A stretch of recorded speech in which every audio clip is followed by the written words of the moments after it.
Yeah. Welcome back to another episode of the Format Podcast Live.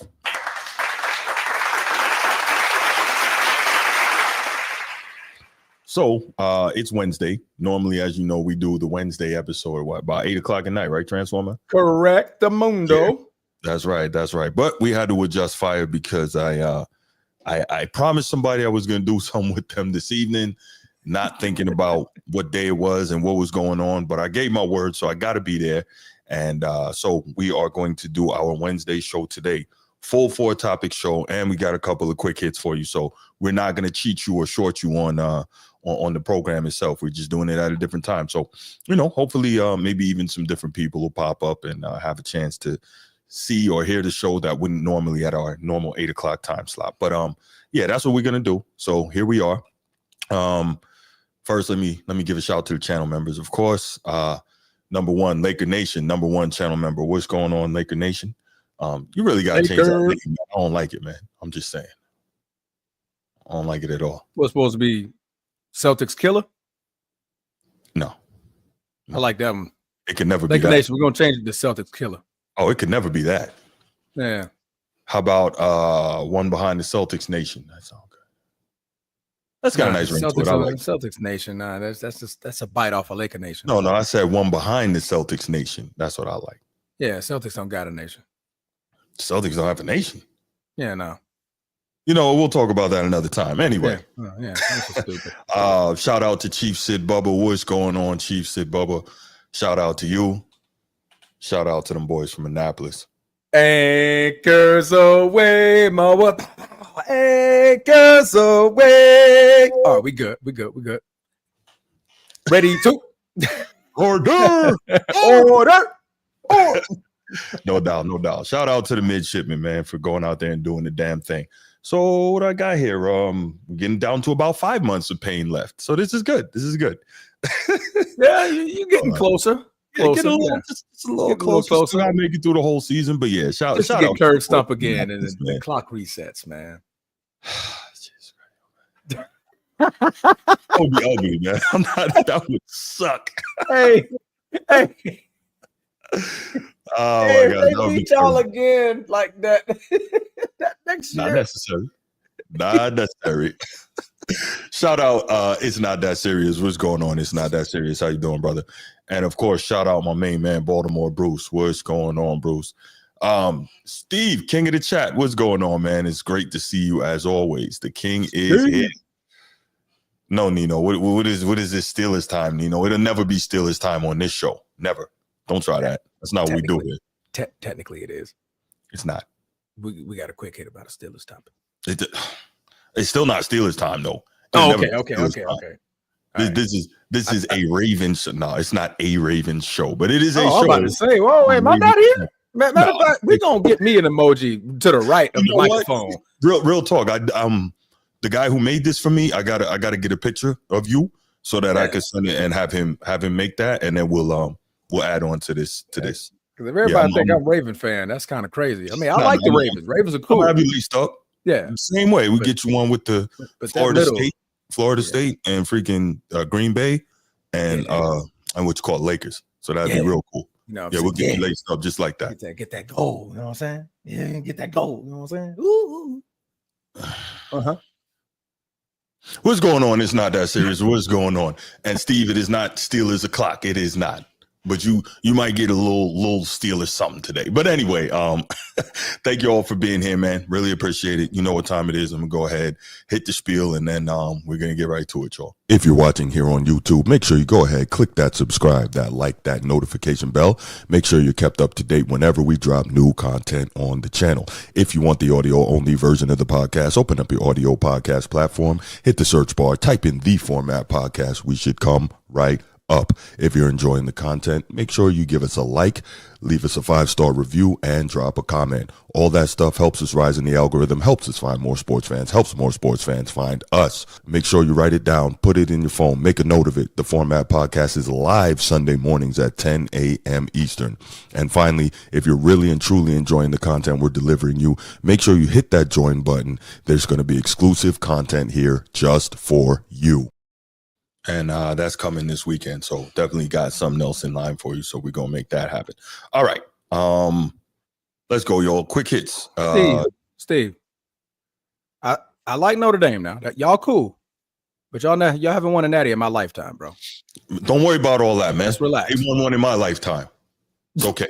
Like the beginning of your lifetime, but don't worry about all that, man. It's okay.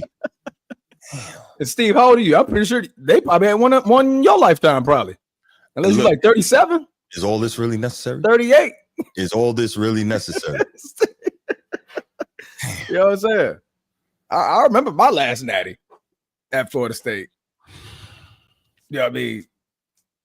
Free Shoes University. Yeah, you got it. Free Shoes University. Crazy. It's Crab Leg University. Crab Leg University. Well, it could be that too.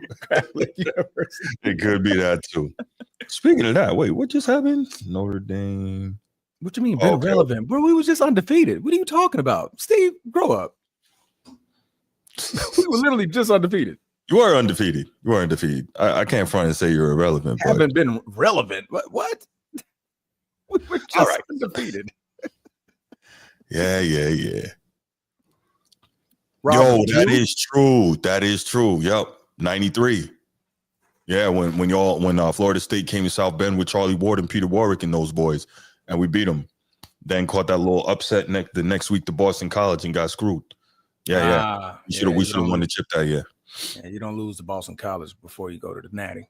Yeah, it's a whole hard rivalry. That'll definitely drop you. Yeah, but anyway, we're not going to do all that.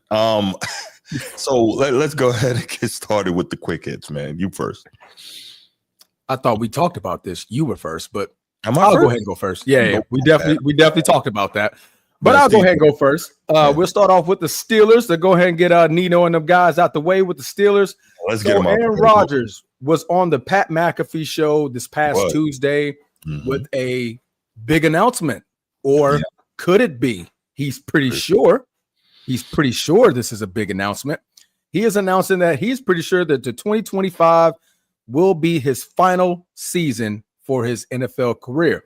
This is why we did a one-year deal. Aaron Rodgers said Steelers didn't need to put any extras or anything like that. This was really about finishing with a lot of love. Okay. That was a typo there that they put. They almost screwed me up. With a lot of love, I'm pretty sure is what they're trying to type here. And a fun and peace for the career that I've had. I mean, I've played freaking 20 years, It's been a long run and I've enjoyed it. What better place to finish than in one of the cornerstone franchises of the NFL with Mike Tomlin and a great group of leadership and great guys in a city that expects you to win. Aaron Rodgers signed a one-year deal, $13.6 million contract with the Steelers earlier this month. So we are seeing the end of the greatest run of quarterbacks that I've seen. The Drew Breeses, the Tom Brady's, Peyton Manning, the Aaron Rodgers. No, definitely not that. No, not. I'm talking about that great run of quarterbacks that we had for the last 20 years. It's been an extreme amount of quarterbacks, legendary quarterbacks that are all of them are going to be in the Hall of Fame. All of them got Super Bowls, very, very relevant. So, Bruce, man, what is your take on Aaron Rodgers being pretty sure, not 100%, but he's pretty sure that this is his final season? Yeah, so when you first said the greatest run of quarterbacks, I actually thought you were talking about Green Bay, which still be the greatest run probably of quarterbacks for one franchise, right? Yeah. Go from one Hall of Famer to another Hall of Famer to a guy with the potential to be that third one in a row. That's like not seen. So that's what I thought you were referring to, and I would give you, all props for that as a Packer fan. So when we talk about, I guess, that old class, right? Like you said, the Tom Brady's, the Peyton Mannings, the Drew Breeses, the Aaron Rodgers, all those guys are gone. And you're right. Probably the closest to that now is what, Matt Stafford, I guess. Yeah. He's kind of the resident. I think he'll be the older one. Yeah. Well, Joe Flacco's still there. Flacco doesn't belong in that class, though. You know what I'm saying? Like, age-wise, I got you, but he's not with those. No one's going to. He's a champion, but no one's going to mention him with those guys. So gotcha. I got. But I think to your point, Matt Stafford is kind of the bridge between those guys and these guys we have now. Correct. But I think we've clearly transitioned over to this next generation and this next group of new guys. And there's some clear Hall of Famers in this one as well, right? So absolutely. But yeah, it is interesting to think that, we are getting there towards what's the expression? Last of a dying breed, I guess. Mm-hmm. And Rodgers is that guy now, right? So he's had an incredible career, as we know. I'm not quite so sure this is the final year, though. It's all going to depend on how it plays out, right? He has a heck of a year and shows he's back to 80% of his old self, right? And the Steelers make a run. Probably won't win it, but make a run in the playoffs. He may say, yo, I can do this one more time. I'm back to playing like my old self. I'm in a great spot with a great coach and a great defense. We got a chance here. So I wouldn't be so sure that this is the end of the road for him. But I get what he's saying. He's kind of maybe, I think, possibly lowering the expectations and the temperature a little bit by making this statement. I 100% agree with what you're saying. I don't quite feel like this is his last season. I feel like it's all banked on the playoffs. If he gets near that Super Bowl, he gets into the AFC Championship game, and it's not necessarily on him, like it was just a great game, a shootout or something like that, or the 17-13 loss or something like that, and he played pretty well, I'm pretty sure he's going to be like, Mike, we're right here. We're right here. A rookie, you getting a rookie next year in this next offseason, you're not going to get back here, right? So I do feel like it's all predicated on what they do in the playoffs, but it'll be kind of weird, man. I've been watching Aaron Rodgers for the better part of 15 years, just be dominant, be a cornerstone in the NFL. I've seen him win 4 MVPs, a Super Bowl. I've seen him carry a Green Bay franchise on his back. Then I've seen him go get ayahuasca and complain and moan and all types of crap to kind of get me tired of him. But still one of the best of the best when you're talking quarterbacks in NFL history. Definitely a surefire Hall of Famer. You can't have 4 MVPs and not be a first ballot Hall of Famer. That's just, to me, theoretically impossible. Yeah, absolutely. But yeah, man, I do think this is all predicated on if they make a deep playoff run and it's not really on Aaron Rodgers. Like Aaron Rodgers didn't throw a pick in the game, or he was fighting and it was like a very, very tough nail biter. He's probably looking at Mike, and Mike is looking at him like, I think we can squeeze one more. Pause. Yeah. Squeeze one more. I think so. Okay, the rings are even between Aaron, Tom, Drew, Dan. Ooh. Taken. Tom don't got the same. Why is Tom in there? No, he's saying if the rings are even between all these people, who would you take? Oh, that's Aaron, Tom, Drew, or Dan Marino? That's so tough. If the rings are tied? Yeah, as in we're not using rings as a differentiator, right? Because in most cases, Tom's dominance in winning is what puts him above the other guys. So yeah, great question. Who do I want to see play? You go, not Drew Brees. And why is between Aaron and Dan? In this discussion? That's crazy.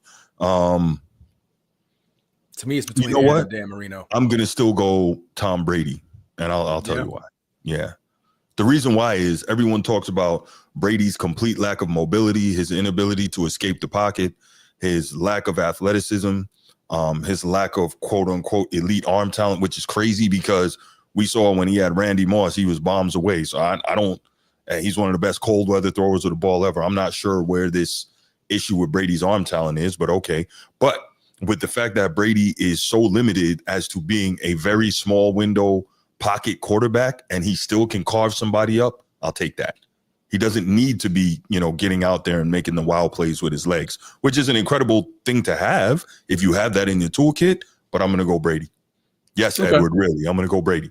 Because think about it, defenses, sorry to cut you, man. Defenses know exactly where Brady is and where he's going to be on every play. You don't have to worry about him breaking contain. You don't have to worry about him doing amazing things with his mobility, a la Rodgers or a la John Elway when he was playing, or, one of these guys, right?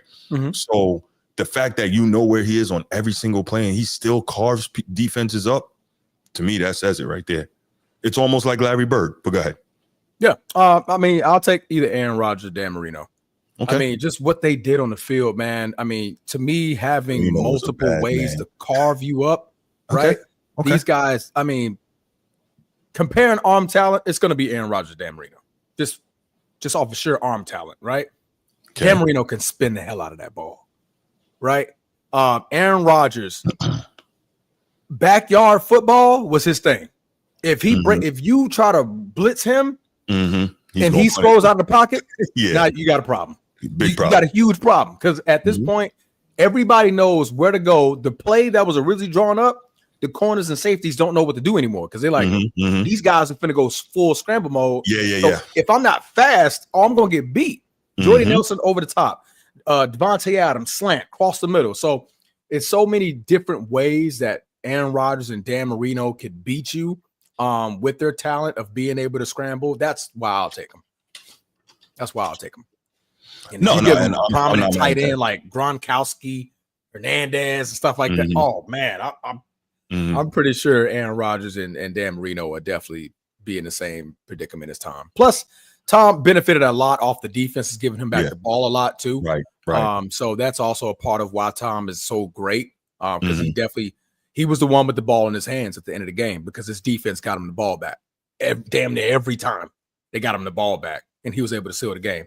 So, yeah, I'll take either Aaron or Dan Marino. Okay. If it was all even, we're not counting rings. Of course. Budic, can I argue with you that Elway and Marino's releases were right there as well? I think those were right there as well. Let me ask you this. I know this is not the topic. It was supposed to be a quick hit, but since it's kind of brought up, you know how this goes. But I'm going to ask you, Transformer. Yeah. We always hear that Aaron Rodgers is the greatest thrower of the football and he's got the most arm talent and all that. Where does that come from? And I ask you this to say, what does he do that John Elway couldn't do? What does he do that Josh Allen can't do? What does he do that Lamar Jackson can't do? Right? Like, what does he do that these other elite guys can't do? Go ahead. It's the on-the-run throw. It's the on-the-run dart. Lamar Jackson don't do that. I'll just go ahead and throw Lamar Jackson out of there. Lamar Jackson on a run off of a scramble, rolling to his right, and I'm falling, I'm leaning. Aaron Rodgers is going to do an immediate dart. Lamar Jackson doesn't have that talent. To me, I think he does. Go ahead. I haven't seen enough of of Lamar Jackson do anything like that. Hail Mary. Okay. Aaron Rodgers is going to get down there. Yeah, he is a beast with the Hail Mary. I don't know how he. Okay. He's going to get it down there.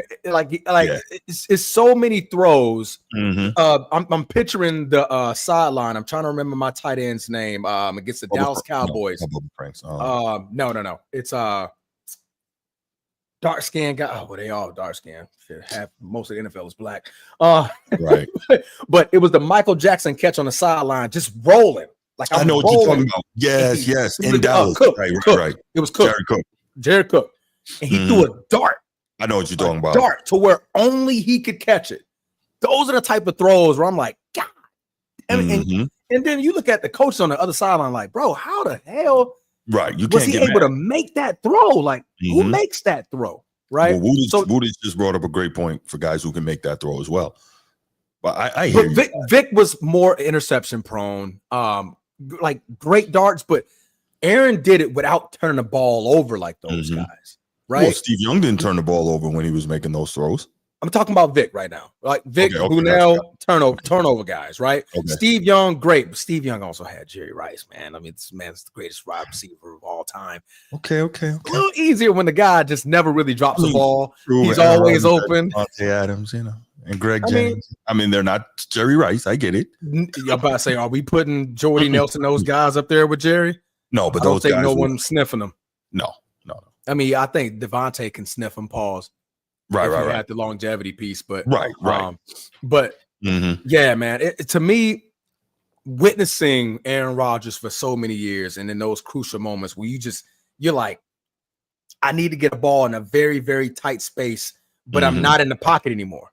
I'm not in the pocket. Like I'm on a run and I'm just scrambling out. There's a freaking defensive end right here on my coattail, and I gotta dart that thing just off the flick of the arm. It's not. There's no cock back with Aaron Rodgers. Like a lot of like Lamar Jackson, he throws cockbacks. Aaron is literally flicking the ball and they're darts. It's just crazy, man. It's just crazy. Now, as far as hard throws, I'm giving that to like Brett Favre, Elway. They had a stronger arm. Josh Allen, they have stronger arms, but they're a little less accurate than what Aaron Rodgers done. Okay, the man's touchdown to turnover ratio speaks for itself. Yeah, it does. It does. I don't turn the ball over, but I'm gonna still throw it as many times as your greatest quarterback in the league or one of the best quarterbacks in the league. That's true. That's right. Yeah. I can see where it comes from, but those other guys definitely are right there with Aaron Rodgers. Dan Marino for sure.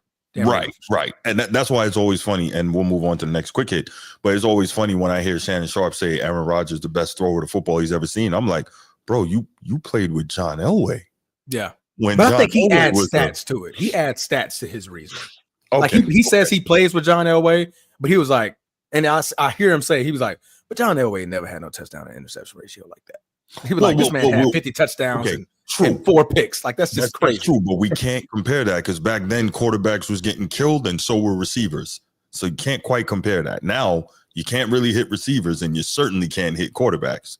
So you got a little more time and a little more room. Not to say that Aaron Rodgers cannot, throw a watermelon through a keyhole. I'm not saying that because he can't. But you see what I'm saying in general. And the last piece, the greatest quarterback before the snap. To get you at not before the snap. That's Peyton Manning. I'm not talking audibles. I'm not talking audibles.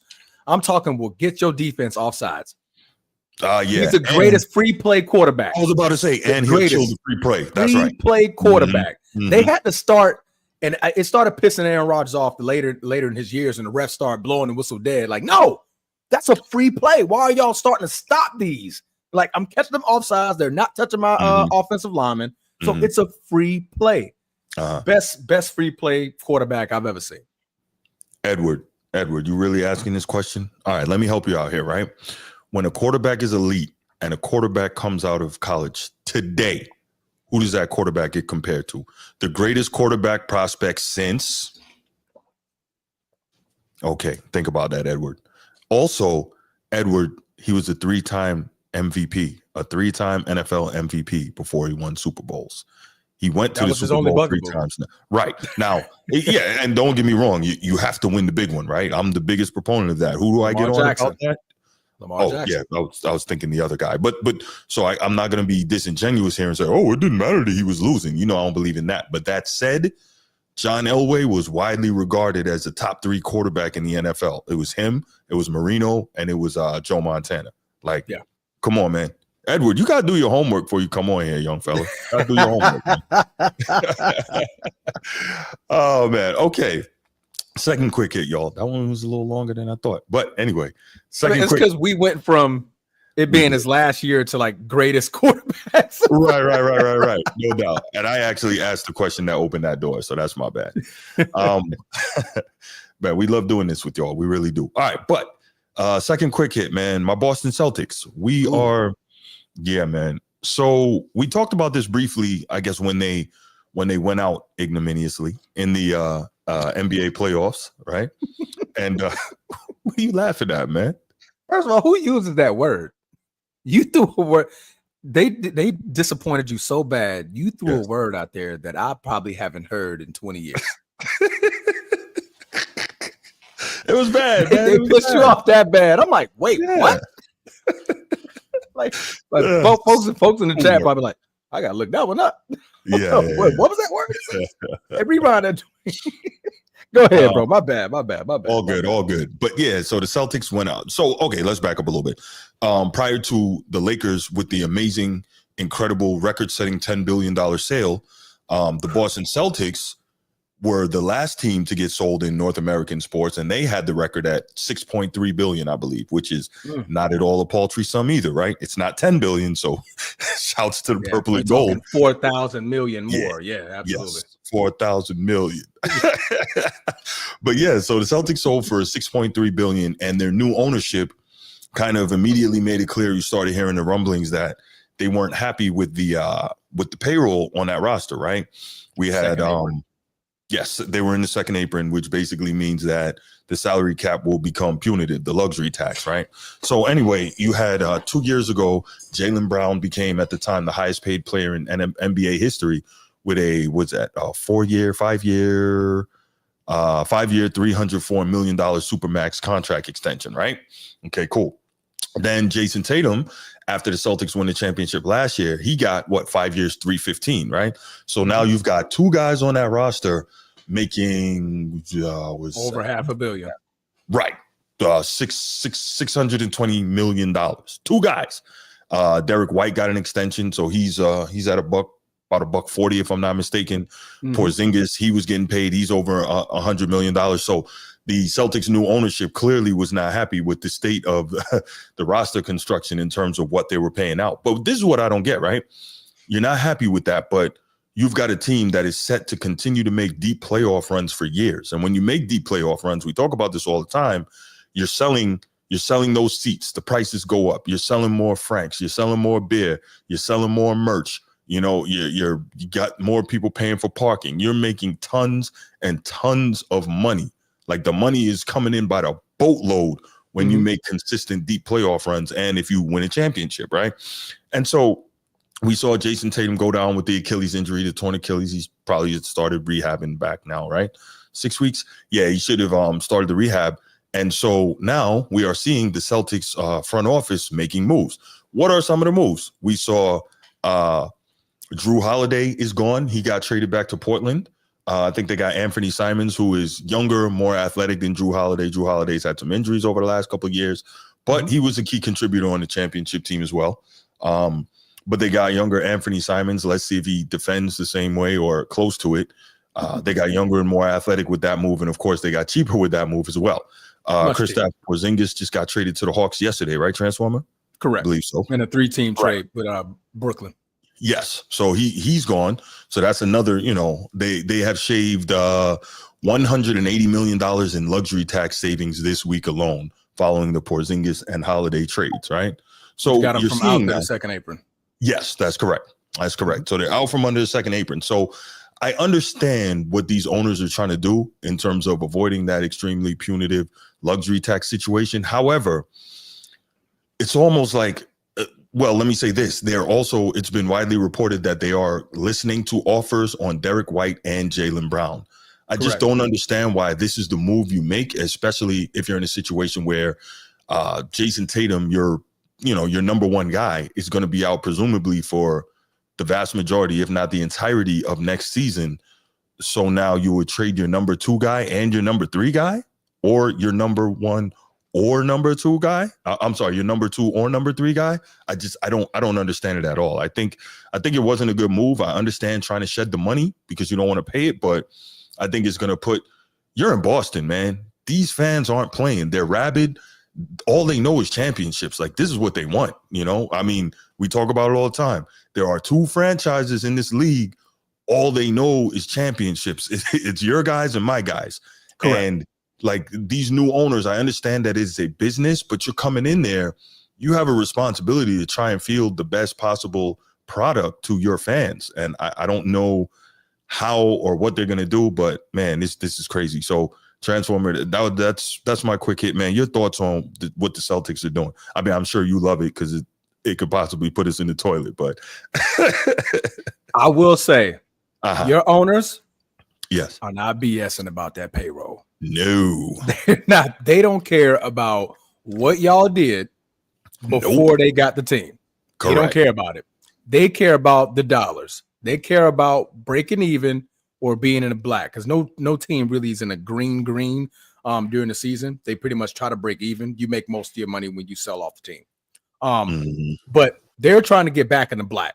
They don't want to inherit a team that's already in the second apron paying two guys $600 million, right? Well, I got two guys who are not even on the team as much, and Porzingis, he gets paid $100 million. Then I got Drew Holiday, he gets paid $100 million. I got Derek White, like, okay, whoa. Pump the brakes. We're going to reset the market. We're going to reset this team. Yeah. We're going to get from under luxury tax.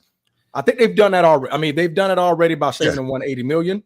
Yeah. At this point, I'm kind of staying put. If I'm them, right? Okay, I'm out of the luxury tax. Agreed. I'm cool. This season, I can ride it out with Jaylen Brown, Derek White, Anthony Simons, Saucer, I believe is the center's name. Greg Hauser. Hauser. There you go. Hauser. And I could just make it do what I got with them. Yeah. And then as Tatum gets his treatment, I can come back next offseason. You're probably not going to be in the top 4, top 5, top 6 seeds in the Eastern Conference. So you get a better draft pick, you get better draft stock, and you'll be able to build from there. So at least you keep 3 of the main guys. Derek White, what I was Jason trying to Tatum, do. Jaylen Brown, Yeah. and you're going to be able to move forward, right? Mhm. But them owners don't care. Them owners are Not at acting all. cheap. Actually, to me, they're Isn't that acting real crazy? cheap. Isn't that crazy? Yeah, billionaires acting cheap. Yeah. when they're acting as if they don't know, because obviously they do all the due diligence, they run the books and all that when they're going to buy a team, right? Yeah. They don't see how much money deep playoff runs makes them. I think you and I talked about the other day when we were talking about the Lakers and their sale. Look at what the Warriors were able to do. Literally build the Chase Center off of all those deep playoff runs in the 4 championships they won. Do you know how much money that put in Joe Lacob's pocket? You know, obviously it finally got to a point where they had to start, making some adjustments. That's cool, but they won 4 chips doing it. They made tons of money. Like, I don't understand what the new Celtics ownership group is thinking. Like, to an extent, okay, I understand. It's 2 guys. It's like 2 guys. I believe so, yeah. Yeah. It's just like, come on, man. Come on. You do better. I mean, if they do, I understand it. You got 2 guys getting paid $600+ million. I mean, that is wildly crazy. Yeah, but they're both all NBA guys. One's a Finals MVP, the other's an Olympic gold medalist and a champion as well. Championship. Like, that's my thing. That like, you're gonna blow this thing up. Like, you're already hurting based on Tatum's injury. Yeah. And now you're gonna put yourself in that position if you get rid of Jaylen Brown or Derek White. Like, it's gonna be a bad look. I don't think they should do this. I definitely think this. If they end up trading Jaylen Brown, which is the only one they can trade, you can't trade Jason Tatum due to the injury. If you end up trading Jaylen Brown, Jason Tatum got set back 5 years. Agreed. Because at this point, you got to find who's going to be your next number 2. Who's the next number 2? Anthony Simons, great player. Mm-hmm. Kind of a bad ad when you're thinking about what Bruce dislikes about the Boston Celtics. He's a 3-point shooter. He airs it out. I think he averages like 8-9 attempts a game. So you add that with Jason Tatum, who also likes to shoot 8-9 attempts a game. Right. Derek White, 6-8 attempts a game. Those guys love to shoot 3. So it kind of fits with what the coach does. It doesn't fit what Bruce likes. So correct. I can see that kind of pissing him off in a sense. Like, oh yeah. Every time it's like, get in the post or something like that. Right. Drive to the lane. Something else. Do something else. I'm tired of these threes. Right. But yeah, man. Yeah. Edward, let me answer your question. No, the Celtics did not underachieve. See, here's the difference, right? And I think Sneed said this the other day. Shout out Sneed. Salam, my brother. I think he said this the other day when he was talking about, was that Sneed or maybe it was Mandow Mel? Anyway, they were talking about how normally when you put a team together, it's like a 5-year growth and building period. But we've got so spoiled by a certain guy putting super teams together, and now we have this expectation. It like reprogrammed us with this expectation of immediate winning, right? And that's not generally how it goes. Normally it takes some years and some time to put a roster together and take it from, just being constructed to winning a championship. OKC is the perfect example of that, right? It generally takes time. So that's the thing. That's it, Sneed. Everybody wants to microwave it, and that's just not how it works. So no, Boston did not underachieve. And also remember, that was a super young team back then, right? What was that, Tatum's second year in the league when they went to the Eastern Conference Finals? And he dunked on LeBron, and then LeBron ended up finishing him off. That was like, that was the second. Oh. You can go ahead and finish off this segment. I'm like, whoa, pause. Damn. Okay, didn't mean that, y'all. Rewind that. Finishing the team off, maybe. I would have gave you that one, but damn. Yikes. Yeah, that was bad. Like, sheesh. But anyway, but you're right, though. I mean, no, it wasn't an underachievement. I mean, they got a championship. When you get a championship, that's good, right? In a time span, there's teams that have been in the league for 30, 40, 50 years and not won once. Not won once. So if you win a championship in a 5-year span, okay, great. That's still great. Everybody ain't got to be the Golden State Warriors, the Lakers with a 3-peat, the Bulls with a 3-peat. But look, even with the Warriors, look how long it took them to win a title, though. Exactly. It took them a while. They drafted, they built, they grew, and then they won. Absolutely. Yeah. What was the first one? 2015? Yeah. 2015. So Curry came to the league, what, 09?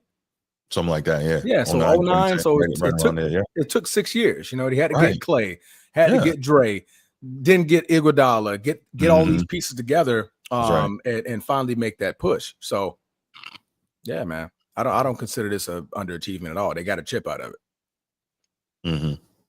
Edward, that's your king, not mine.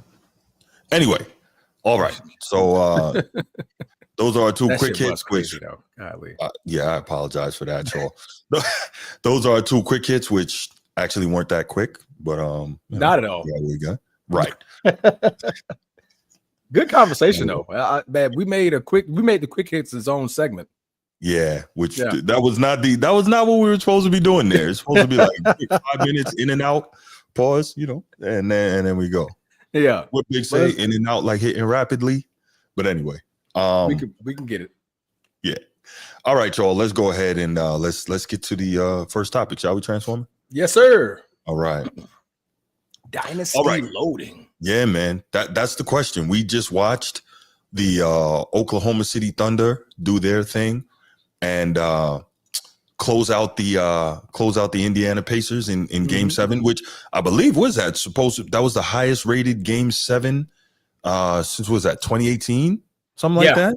So I 2019, I think. Okay, there you go. So thank goodness people tuned in. I mean, it wasn't a particularly highly rated series, but thank goodness that people, I know, right? People tuned in to see that Game 7, which was really good. Could have been even better, obviously, if not for the terrible Haliburton injury. So I still think OKC would have won, but it probably, it would have been even better. Been a little closer. Yeah, agreed. So yeah, OKC did their thing. We were just talking about building a team over time, and that's what OKC did. What seed did they have last year? The third seed in the playoffs last year? Somewhere right around there, right? I think second. I think they had the second seed. Okay. I think Denver was first. I think OKC was second. Okay. I remember it was a 3-way battle between OKC, Denver, maybe not Houston. Right, because the Lakers had the second seed last year. No, I thought the Lakers had the second seed last year. You sure? No. All right. But regardless of the seeding, the point was OKC was a very good team last year, and we saw them kind of, on the ascension, right? And then they come back this year and they finish the job and end up winning a championship. This is a team that is very young. What they say, the youngest team since the 77 Portland Trailblazers to win a title. So you got a lot of young teams. Nobody except pretty much SGA, because he's about to be a Supermax guy, but nobody else on that roster is really making any good money. Okay. That was the other team. Oh, OKC was the number 1 seed last year. It was a 3-way between OKC, Denver, and Minnesota. Yeah, we were like we were the 7th seed. Yeah, putting up there. Steve, my question is, when we say dynasty, I think we mean a team that is in line to win multiple championships in the immediate future, right? Some people define it a little differently. Like, for instance, what's this? The Spurs, during their run, they never won championships back to back, and over a 20-year span, they won 5 titles. I think most people would probably consider that a dynasty, but some people do not. I think the sustained excellence makes it a dynasty, but so I get you when you say clarify, but I would say winning multiple championships over the immediate future. I would call it. In 10 years, did you get 3-4 titles? If you got the bulk of the 10 years, if you got the most titles within that time frame, to me, that's a dynasty. That works. Right? Because you at this point, you got the most titles in that decade. So if you can get the most titles in that decade, you're a dynasty. Maybe a couple back-to-backs. It don't need to be a three-peat. There's only been 2 teams really do that. 3 teams to do that. So that I'm not counting that. But similar, like almost like the Golden State Warriors, but they had a little bit more of a gap. What was it? 2015, then 2017, 2018. That was like 3 titles. Then he won again in 2022. Was it 2022? Golden State won in 2022. Yep. All right, so that's 4 titles in 10 years. Yeah. So I would consider that more of a dynasty. They got 4 titles out of that 10-year span. Yeah. And then the finals trips. So if you're able to get there over and over and over, and you're able to win 3, 4, 5 championships, to me, that's a dynasty. That works. Okay. Yeah, that works. So So I guess the question we're now asking is the dynasty loading for OKC in terms of them having the youth, in terms of them having the athleticism, them, being a team that's still growing, them being a team that's not, as of right now, in danger of being in the second apron. Like, where are we with that? Transformer, do you see the possibility of this team becoming a dynasty? I'm iffy on that. Scary, yes. Why? They still got the most draft capital in the NBA.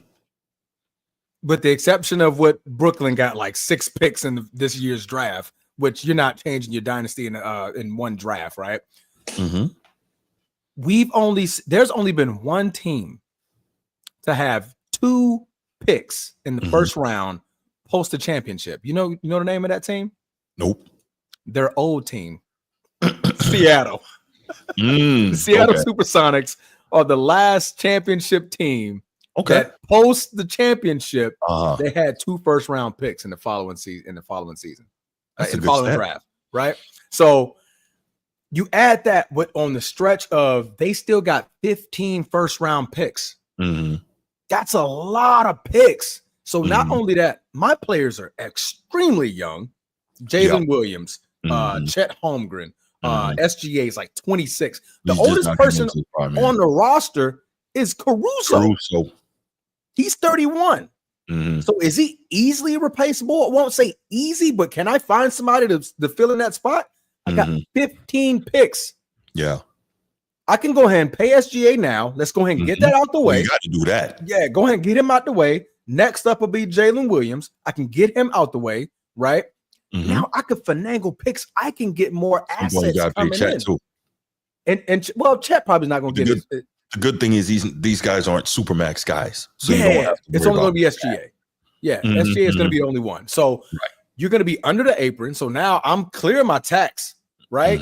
Now I have the trade assets that if I want to go get another piece, if I feel like we made a run and we're this guy away, I got 15 picks in the first round. Yeah, I could trade some of those away. Get another guy up in here, and we're right back in there. So they can be, man. The West is extremely loaded.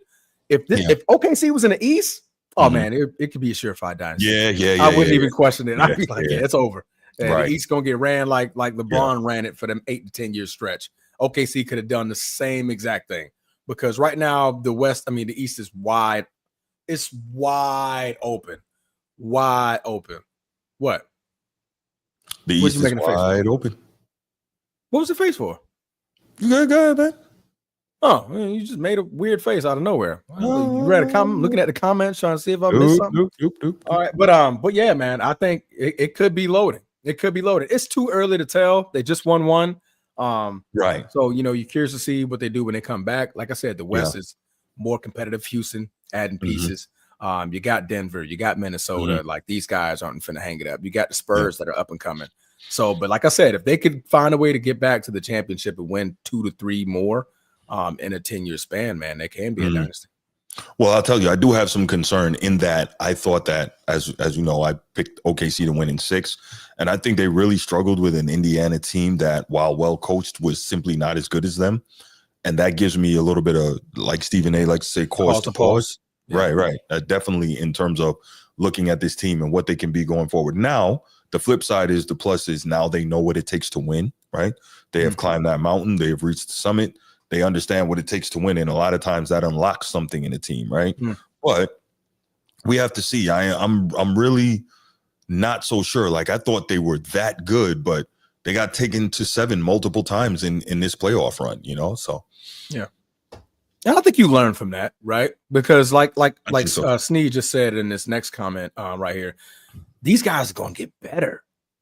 These guys are going to get better. Like now that they tasted it. Yeah, I know what it's like to be a champion now. Yeah. Like I want more. Like these guys are young. They're going to be hungry. So like they have the potential in the next 5 to 10 years. These guys are all either entering their prime or just started their prime. Right. That's right. With the assets, like I said, and what's the GM's name? Steve. Starts with an S. Come on, man. Starts with an S. Sam Presti. Sam Presti. There you go. Sam Presti. That guy is phenomenal as a general really manager. is. He really phenomenal. He knows how to flip pieces, get pieces in, trade guys off, get extra assets. So this guy's smart when it comes to that lane.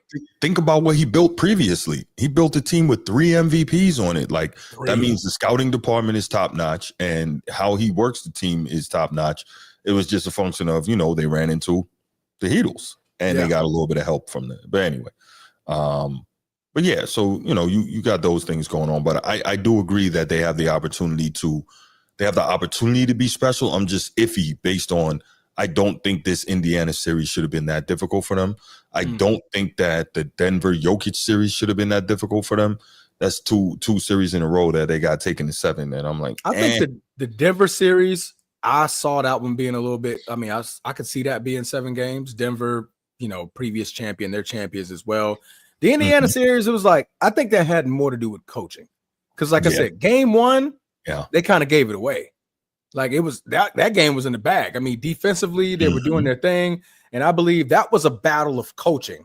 Like I'm gonna out coach this guy to steal game 1. So I think if OKC wins game 1, we're looking at a completely different series. Rick Carlisle's that dude, man. Yeah, Rick Carlisle's one hell of a coach. So I think that had more so to do with them. And then on top of that, nerves. Like I said, the only champion that's on OKC at the time was Caruso. Caruso had the only energy to be like, hey, look, championship mindset. These guys are all 23, 24. Like, what does that mean? What does that mean? The crowd is so loud. The pressure's here. Like, what does that feel like, right? So when we start seeing it a little bit with, Chet Holmgren in the first couple of games, he was just rattled, didn't know what he wanted to do. It took just a few games for Jalen Williams to get going. So they had to kind of get into that. I think now that they've got that out the way, they're hosting a trophy. They're now going to be the hunted. Like you up your game to a different level to try to maintain that stature in the league. There you go.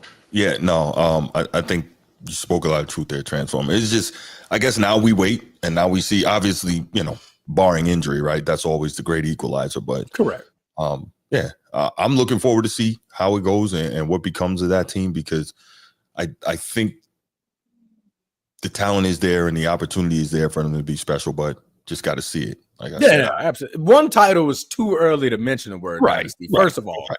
Yeah. But with what they have lined up, the way their cap is set up, the way their team is set up, is it possible? Yes. It's definitely possible. Definitely possible. All right, we're going to take 2 calls on this. We'll keep it to the 5 minutes and then we'll go from there. Huda says, do you want to win another one and do the Thunder have the hunger to win another one? That's the question. Okay, he said another one so many times I got confused on the question. Right. Edward, what's up, man? Thought it was DJ Khaled. Bro, what's going on, Transformer? How you doing, my brother? What's happening? What's popping, Eddie? Man, good, man. I ain't gonna be on here too long. First of all, Bruce, I love how you like to attack me, man. I see you got the gun showing, man. You spoiled, big fella. Got know what I'm saying? My brother need to get. He got the CT Fletchers out, bro. He got the CT Fletchers out.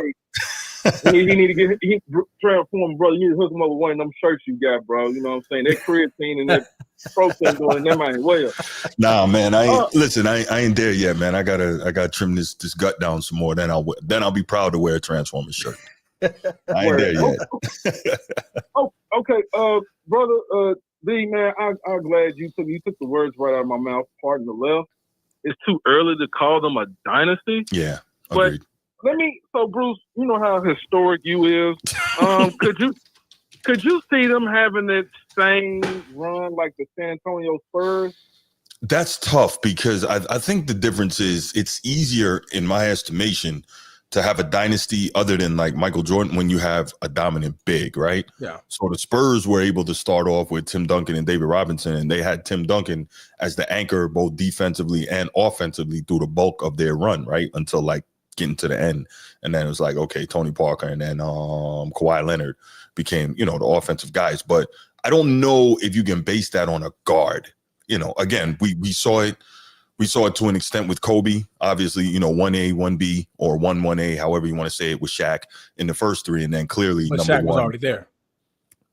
Well, Shaq got there in 96 and then they drafted Kobe in 96. So it's not like Shaq played there prior to him.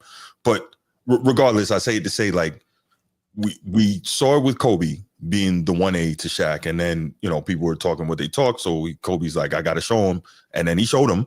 So, but it's very rare that you see that happen to that level with a guard, right? Okay, so you basing this off of the positions they play? Because I was just talking about team-wise, like how, Spurs, they won 5 chips, but they didn't go back-to-back like the Lakers and the Bulls. That's what I was asking you about that. You. Yeah, I think position does have something to say about it. Yeah. Because the reason I brought up position, other than, I guess, Kobe, Isaiah, and Mike, like you rarely see dynasties truly get built off a small guard, Okay. And then, like, if they don't, and this is just hypothetical, if they don't, will we remember them as champions like we remember the Toronto Raptors?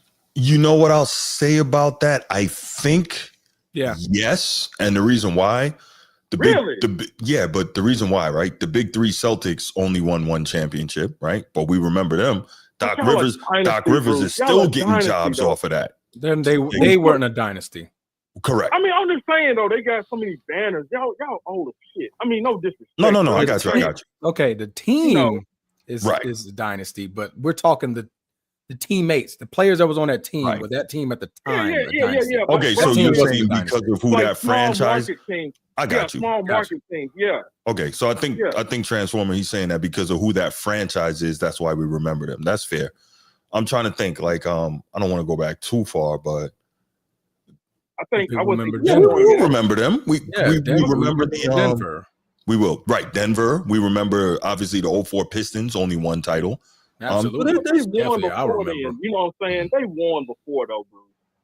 Yeah, but they won in 04. Prior to that, they hadn't won since 1990. Yeah. You know what I'm saying? So, and I was gonna bring up like, this has happened before. I was still swimming around in my daddy's job, pardon the left. The Portland Trailblazers and the Supersonics. I mean, they only won 1. You know what I'm saying? Yes, Bruce, I did my history. I appreciate that. I wasn't going to take it back that far. I appreciate that, brother. I'm tired of the disrespecting, but hey, it is what it is. Yes, you sir. Know what I mean?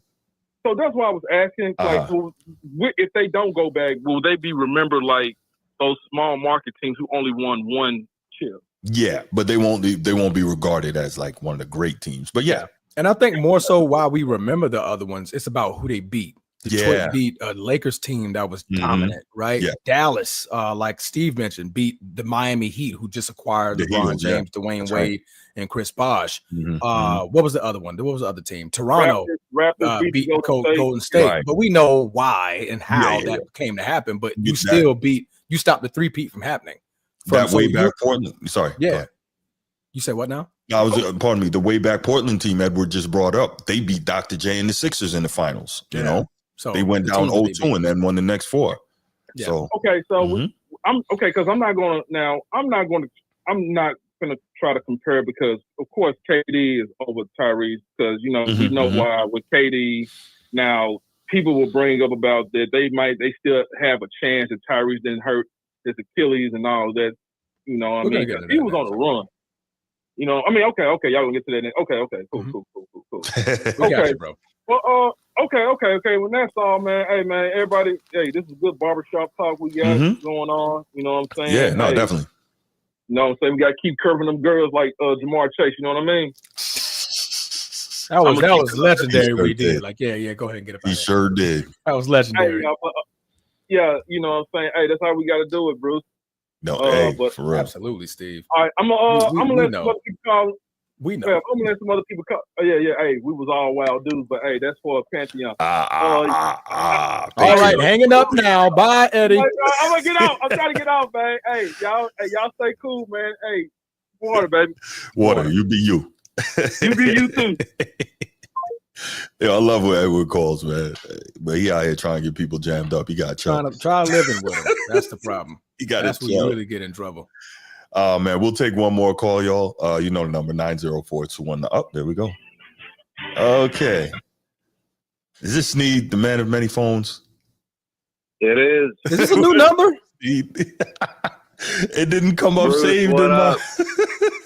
What's up, You gotta Sneed? save it, bro. Do it now. Sneed, bro, you gotta relax, bro. Transformer, what up? You gotta relax, Sneed. You gotta relax, man. Yo, I think Sneed is a spy, bro. Yeah, bro. He's a hitman for some country Hold and on a second, somewhere, bro. Spies be trying to hide stuff, bro. I'm out here, bro. Yeah, you out here, but nobody never knows where you coming from, man. Jesus Christ. What you got, I'm brother? gonna call you from one of the other lines the next time. Stop playing, bro. Gonna call What you it got, a sat phone next time. It's gonna be a I'm with- satellite phone. Right. Transformer. I'm with Transformer. The conversation about Dynasty starts with 2. The conversation starts with 2, meaning, Fair. all right, now we can start about the possibility, right? Okay. Okay, so I'm with him there, all right? If you win 2 in 3 years, Yes. it's not a dynasty. It's just it needs a little more, right? Okay. Mhm. If you win 3 and 4, I think that's a legitimate conversation. That's Rob And the Parker's reason why stance I on think that. that's- Yeah. And the reason why I think that's a legitimate proposition is because players move. 4 years is a typical contract for a player, and then they move to another team, Right. you know, or there's like trades. There's just a lot of movement now. So like, if this was a conversation we were having in the 90s, I think we could extend the requirement of a dynasty. But like outside of the Spurs, bro, like who's staying together long term? Other than So Golden it's State. hard really. Great question. to actually have the duration. Yeah, it's rare, bro. It's It rare. is. So like maybe the fact that they're just staying together for 6, 7, 8 years is requirement number 1. Right. Requirement number 2 is winning 3, 4 rings. I don't know. It's but I think the conversation about a possible dynasty starts when you win 2 within a 2 or 3 year time frame. Correct. And then you got to get like a 3rd or a 4th, and you got to do this over the course of like an extended amount of time. So like from 2000 to 2020 to 30, or 2025 to 2031, or whatever the case may be. Yeah. So that, yeah, like you said, I think Bruce, you were saying that the Spurs are a dynasty. Yeah. Why the hell not, bro? They won one in 99. They won their last one, I think, in 14. Yeah. That's I an think- extended duration of time, which is unheard of in a league to keep players together. Yeah. You know? Plus 15, 17 straight 50-win seasons. Like that's incredible to me. And getting to I And I factor think- in and I as think well. producing MVPs too, right? And like D-Rob was there for those. Tim Duncan was winning MVPs.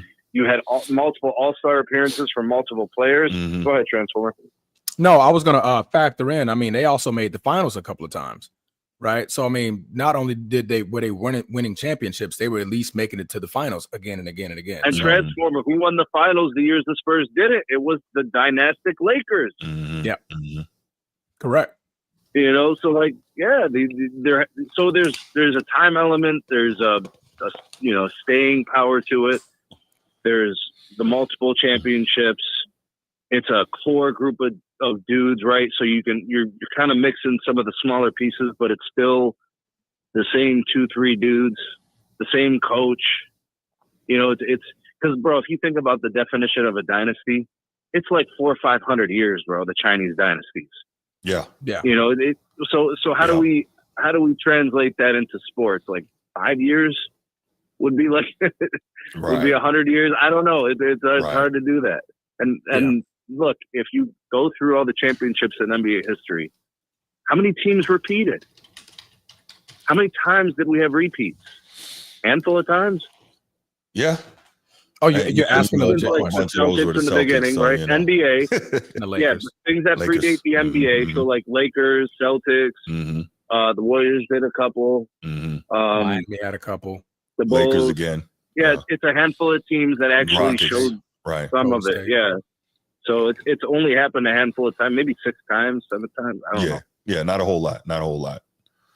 No, I just think Thanks. it's a question that I've been hearing asked a lot, and I'm like that is an interesting question, and you're right. I think it does need to start at 2, but you saw that this was a 68 win team, and only the 3rd team to win 84 plus games in one season, right? Correct. Yep. So like you saw a level of dominance again until they made it to the conference semis. Yeah. To be honest with you, Bruce, to be honest with you, the problem right now for the Thunder is going to be the Nuggets. You know, think about it, bro. They have a seven player rotation. Mm-hmm. One guy gets injured and it impacts game 7. I mean, what do we know? Yeah. You know, Joker is like that, bro. He's like SGA in that way. So they add a piece, they change a piece, they, you know, get a real coach or whatever, and you know, like they could disrupt a run. You know, they stole game 1, you know, against the Thunder. And it went 7 games with a hobbled Aaron Gordon. Right. You know, that next year it could play out the other way, it could go in the opposite direction. The Thunder could be bounced in round 2 to the Nuggets. I don't know. We'll see. Thanks, guys. Appreciate the midday stream, man. Thank you. Hey, no doubt, man. Always, Sneed. Later, guys. All right, next phone, next time. Yeah, I got to save that number. Laker Nation, what you talking about? Ignore the number 1 member. Yeah, we've been talking about you all morning. Right. Matter of fact, we started we gave you a shout out. Thing about Laker Nation, man. Absolutely. Bruce trying to change your name, and I had to defend it. Yeah, man. Come on, man. We ignore you. We talked about you the most. Yeah, we always talk about that. All right, let's go ahead and let's move on to the next topic, and that is, all right. This is another one that I thought was interesting, right? SGA, Tyrese Haliburton are, you know, the 2 best players on their respective teams. And I just wanted to kind of bring up the question of like, what are the ceilings of these guys? And what kind of got me started thinking about this was obviously SGA being the 4th player to lead the league in scoring, first team All NBA, Finals MVP, and league MVP same season, right? And of course, you got some of them saying, "Oh, he's in historical place all by himself because he also won the conference Finals MVP." But that was before. No disrespect to that, right? Like none of those other guys had the opportunity to do that. How many of those would Mike have had? He'd have had 6 of those too. You know, he would have had 6. Kareem, I'm sure, would have had 4 or 5 of those. You know, so like, we can't count stuff that the other guys didn't have an opportunity to get. So I'm like, no disrespect to him for getting that shout out, but like, let's chill. All right, so what also got me thinking about this was SGA. An incredible player once more. We just talked about, what he was able to accomplish this year. And what I believe are absolutely absurd comparisons to the late, great Kobe Bryant. God bless the dead. Now, SGA is obviously an incredible mid-range player, also a very stout, stalwart defender. Why? We got to stop this in the modern game of being so quick to try and compare guys to the all-timers. Like, we got to stop that. And I actually have a better comp for you for SGA, and I'm going to tell you in a second.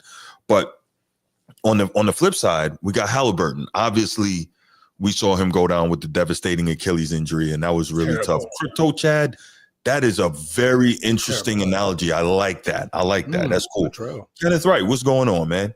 But yeah, so we saw that.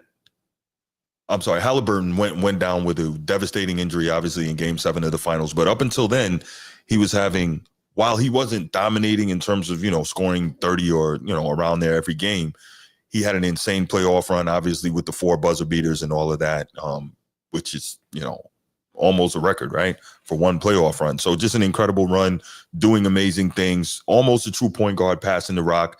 And he's still a very young guy, an opportunity to become, an outstanding player in this league, maybe one of the all-time great Pacers. So, Transformer, I wanted to, in light of that, what do you think are the ceilings for SGA and Tyrese Haliburton, man? Haliburton, you put it on hold. Yeah. Because the Achilles, other than Kevin Durant, it changes a lot of guys' careers, right? The way Haliburton plays, he plants a lot to drive. He has a long plant foot.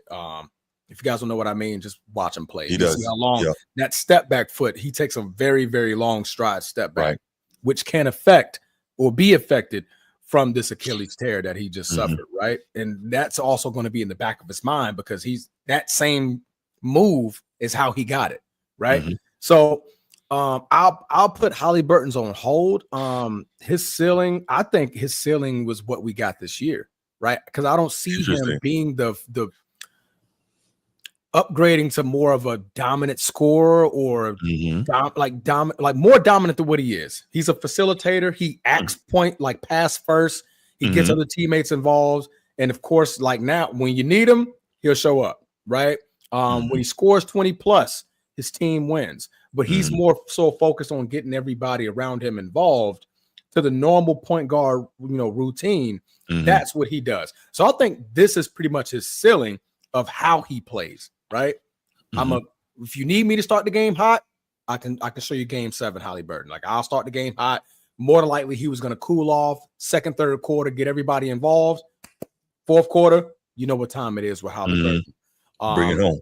For Shai Gilgeous-Alexander, defensively, get better. His 3-point shot, get better. Other than that, that's a ceiling.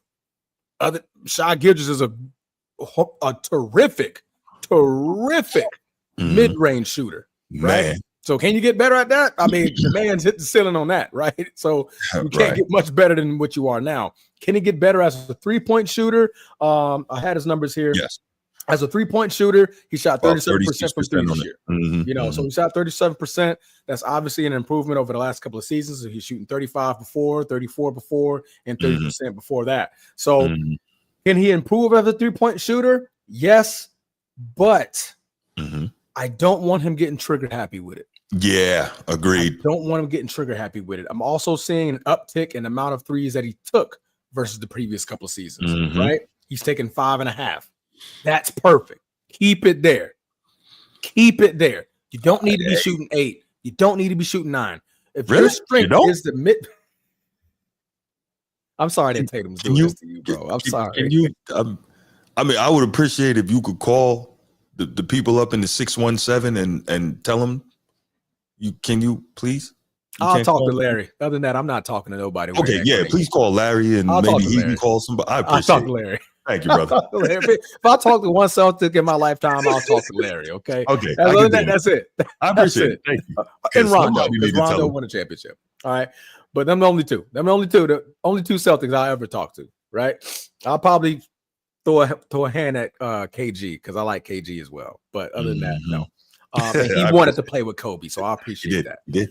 But is this like, to me, maybe getting better as a defender? It's not like Haliburton. I mean, not Haliburton. SGA is really at the top of his game. To me, he just needs a couple of more tweaks to get more efficient, be a better defender. He's already where he's at. He's averaged 30 plus in the last 3 seasons. That's great, right? His mid-range, he's an assassin at the mid-range. That's great. The only thing he needs to improve is his 3-point shooting. He's already done that this year. 37.5% is great. Yeah. That's above league average, right? So you're already better than average. That's right. And now, the previous season, he finished top 7 in Defensive Player of the Year voting. What more do you need from SGA, right? I just think at this point, you're just building around him. He's going to be him at this point. So, to me, I think we're seeing these guys selling right now. Can they make small tweaks? Yes, but I don't see. Yeah, that's what I'm saying. Like, I can't imagine a player the caliber of SGA can't find a way to get a little better, right? Yeah. Personally, I would prefer he got a little physically stronger, which would also make him more explosive off the dribble. But he seems to not have too much issue getting past defenders as is. But, if you could be a little faster. I love the Spreewell comparison. That wasn't the comp that I had, but I like that. That works a fair amount. But yeah. Who was yours? Say again? Who was yours? So this is my comparison, right? Because I was so disgusted by the Kobe comparison. Like, let's not do that. But no. I mean, am I right? I love SGA. You know that. But come on, man. Let's not. That man was not get stupid here. That man was an assassin. And he was also defensive all-team. Lockdown. Well, SGA was all defensive, all NBA defense last year, I believe. No. 2 years running. No? I don't think he didn't make a defensive team last year. All right. But my comparison is actually this. I think SGA he's a souped up Richard Hamilton. I can see that. He's a mid-range killer. Rip Hamilton. That's right. He is, like you said, mid-range killer. Very solid defender. Let's see. Oh, what about what's that boy that played? No, last year he did not make All NBA defense, but he was 7th in. I thought he did. Player of the year voting. Yeah. Okay. He just didn't make the teams. Yeah. So, like I said, like he's improved on that. Yeah. So he's gotten better as a defender out there on playing defense. Yeah. But yeah, I think Kobe was sorry. I'm taking your best player and I'm taking him out the game. Yeah. He's going to have a tough night. But I'm also going to give him 30. 30. Or 40. Or 50, or 40, depending on my mood. 50, right. Maybe 60 if I feel like it. Right. Depending on my mood, I might give him 50. Yeah. No, Edward. I don't take DeMar DeRozan mid-range over just SGA. Although it's really good, I don't feel like DeMar DeRozan can get to his shot and score almost anytime he wants to the same level that SGA can. But he's very good in mid-range. But yeah, I think that SGA is a souped-up Rip Hamilton. That's what he is. He defends. He's mean. I'll say, when I say souped up, he's better with the ball in his hands than Rip Hamilton was, but he can also move without the ball and obviously deadly in the mid-range like Rip Hamilton. I think that one and Sprewell are two really good comps for him. I love what you said about Haliburton. Obviously, we have to put that on pause, right? We got to put that on pause when to see what he is when he gets back. But I love what you said about, for the most part, we may have seen his ceiling. Now, can he get a little more consistent with his scoring, and can he increase his scoring a little bit? Yeah. But to your point, he's a true point guard, and he's looking to dish the rock and get other guys involved. And when he needs to, he can try to step up and score.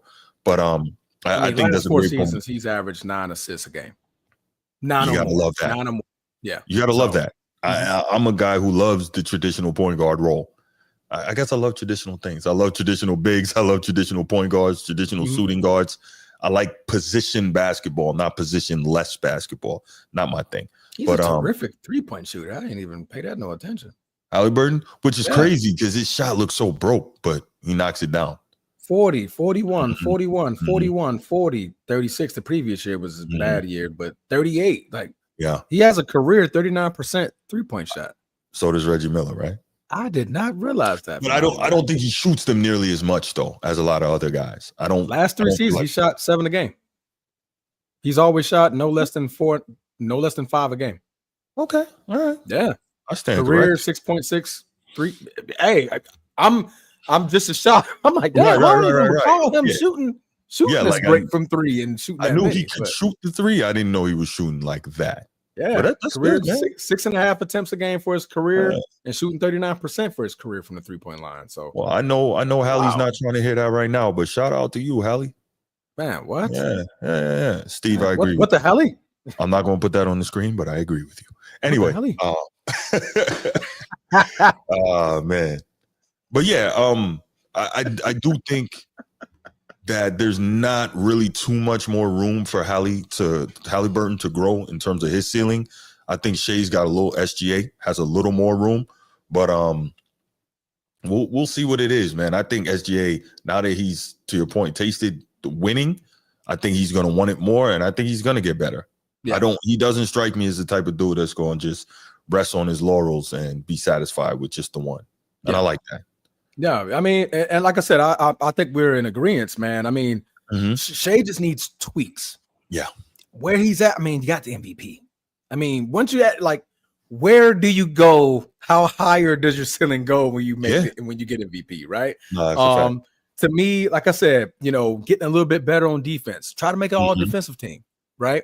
See if you can, like, impact the other side. I mean, he's already impacting it, well at this moment, but see if you can challenge Lou Dort or Jalen Williams to get on the all defensive team. Because if all 3 of y'all on there, now you're really a problem.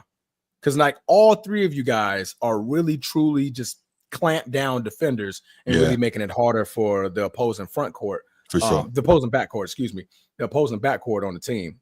His 3-point shooting, he's already improving on that. Like I said, 37% this year. I want him to stay around that 5 to 6 threes a game range. Don't change that aspect about it. Right. You've averaged 30. You've averaged 30 over the last 3 seasons, shooting no more than 5.7 attempts per game from 3. Previous year, 3.6. Previous year, 2.5 attempts from the 3-point line. You don't need to add that much more to your game. So small tweaks defensively, I would like for SGA. If you want to make the Kobe comparison, because remember, Kobe was all defensive team for consecutive seasons. When he does this, you're in trouble. You're in trouble. Like, God damn it, Kobe biting the jersey. He biting the jersey, y'all. We gotta get that ball out of whoever's hands that he's guarding, bro. Get it out of his hands. But, yeah. Nino says, much as I like Rip's game, I can't do SGA like that.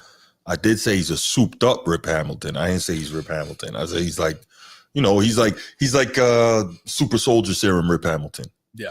That's what he is. Let's not forget, Rip was that guy, though. Rip was that guy. Rip was that guy. Rip was a beast. Yeah. All right, man gave Kobe and them hell. Yeah. 04. Let's take 2 calls here. 2 calls, 5 minutes, and then we'll go on, y'all. Moving right along.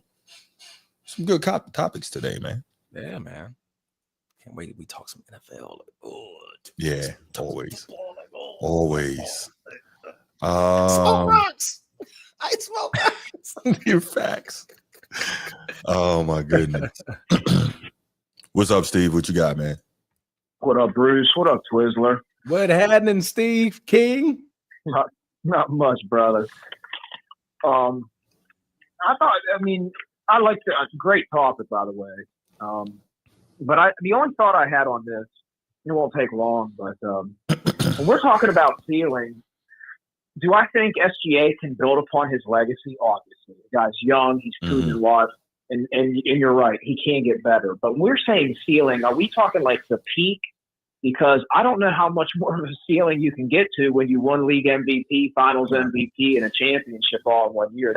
This could be the ceiling. Yeah. You see what I'm saying? Like, there is potential growth, and there's definitely more long-term success that he can achieve, and he can build upon his legacy.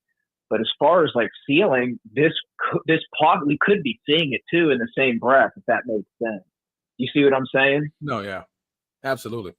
That was more so what I was saying. Like, he got MVP. Like, what more can you do to raise your ceiling? You've already been considered the best player in the league. You know what I mean? So, like I said, small tweaks, but I don't think that'll elevate your ceiling any higher. I think you're at it, right? Once you're crowned the king. Yeah, that's kind of where I'm delineating between like ceiling and like legacy. Like this is where it's like, yes, the legacy can certainly improve, and I'm a betting man.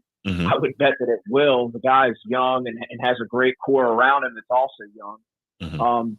But how many more seasons could he go like win all the achievements he could possibly win like this? Where it's like, there is a possibility in a world where it's like, maybe this is the ceiling. It's possible. Yeah. Anything is possible. Shout out KG. Good. Just KG. Shout out KG. KG. But I didn't want to take up too much time. I'm just thinking there's a world where it's like, yeah, of course he could go crazy. OKC could be a dynasty. There could be a world from 3 to 5 years from now where we're looking back where it's like, they only won one. SGA's still a perennial superstar, all-star, but it's like, damn, maybe that was the ceiling. But anyway, that's kind of how I was looking at it. Nothing against him, because I think there's definitely going to be way more success in his future. But this could be the peak. Another thing, Steve. The man averaged 32.7 points a game. Yeah, he sure did. How many more points do you want him to score, right? but to be honest with you, yeah. If Jay Williams, he builds upon himself. Chet builds upon his game. Like, who's to say maybe like in another couple of years they make it to another finals, one of those guys ends up being finals MVP. Yeah, you know what I mean? It's just like there's 100 different scenarios we could play this out where it's like, this is like an absolute career year for SGA. It's not to say he couldn't do it again, but it's like the likelihood of you winning MVP, Finals MVP, and a championship all in one season again. It's like it's just not that common. I'll just say that. Like it's possible, it's just not that common. And given the other talent around him, hey, Jay Will could be a Finals MVP one year. I mean, look, everybody in their mind would automatically assume Tatum's going to be a Finals MVP, but the way things played out, and it's nothing against Tatum, obviously he's a fantastic player, but it's like we're looking at Jaylen Brown. It's like, well, he actually won Finals MVP. Do I think that's within the realm of possibility where it's like the second option could perform better than the best player in a Finals? Yes, it can happen. So, but no, yeah, those are my thoughts on the situation. I don't want to take up too much time. Let you guys keep it rolling. No doubt, man. Thank you for the call, Steve. I appreciate you, man. Yes, sir. Stay blessed, fellas. You too, man. Absolutely. King of the chat. Always with a good call. Always with a good call. Yeah, so you asked, SGA averaged what we'll call it 33 a game this season. Like how much further could he go? But he could become a better player and possibly average a little less points, right? What if he made it all defense, right? Let's say he got down to 30 points per game, but he made all defense, right? Got the assist up a little bit. You know what I'm saying? Rebounded a little better. Like all these things, you can become that better player while maybe one of your statistical averages takes a dip. But wouldn't you call that evening out to where you were? I don't think so. I would think it would be good. If you take an increase here, but you dip here, it's the same level. Yeah, but think about it though, right? If you become a better defender and you're becoming a better distributor and you're becoming a better rebounder, but your scoring went down a little bit. What's up, Mark with glasses? I think that still makes you a better player, even though you're scoring better overall player. Yeah, that's what I mean. Yeah. But like I said, those are like small tweaks. Like, I mean, the man 90% from the free throw line, 37% from the 3-point line, 51% just overall period. He averages 6 assists a game, 5 rebounds a game, a steal, almost 2 steals a game, only turns the ball over 2 times a game, 2 fouls a game, like 1 block a game. Like, I mean, to want to adjust that, I think it'll be small tweaks to where, to me, it'll still even out him being where he's at now at that ceiling. Like, I don't think he's raising the roof off nothing. He's probably changing the tiles. He can change the ceiling covers, right? He went from shingles to now he got the what you call the other one. Come on, real estate agent. We should know these answers. Oh man, freaking! What's the joints you see in Miami? What do you call them things? Little big plates. Yeah, I don't. We don't have a lot here in Florida. No, we don't. Nah, but you know what I'm talking about. Like, are you changing? Yeah, I know what you're talking about. Those roof tiles. I know what you're talking about. Yeah. So, like, is he changing the ceiling? Yeah, he can change it. Yeah, but I don't think he's gonna raise it much higher than where he's at now. Okay, fair enough. Yeah. All right, y'all. Let's go on to the next topic. This I thought was interesting, and I don't know if you guys saw on the thumbnail for the show. LeBron and I actually agree on something, and yeah. Oh, and shit. World's ending. Oh, damn. You know what? Everybody prepare. Pack your bags, baby. We're going to Mars. Yep. Bruce is agreeing with LeBron. Yep, it's time to go. The what? Yep, this is over. Yep. Go ahead and get y'all see this? Shit. Get the hell out of here. Y'all see this? Yeah, we got to go. As if I'm not an objective, rational sports mind. Pack your bags. Get in the bunker. Or get on the spaceship. We out of here. Peace. Got my wallet. Got my stuff. What does he need a wallet on Mars for, y'all? Hell if I know. I need the wallet to get some gas to fill up the damn rocket. Okay.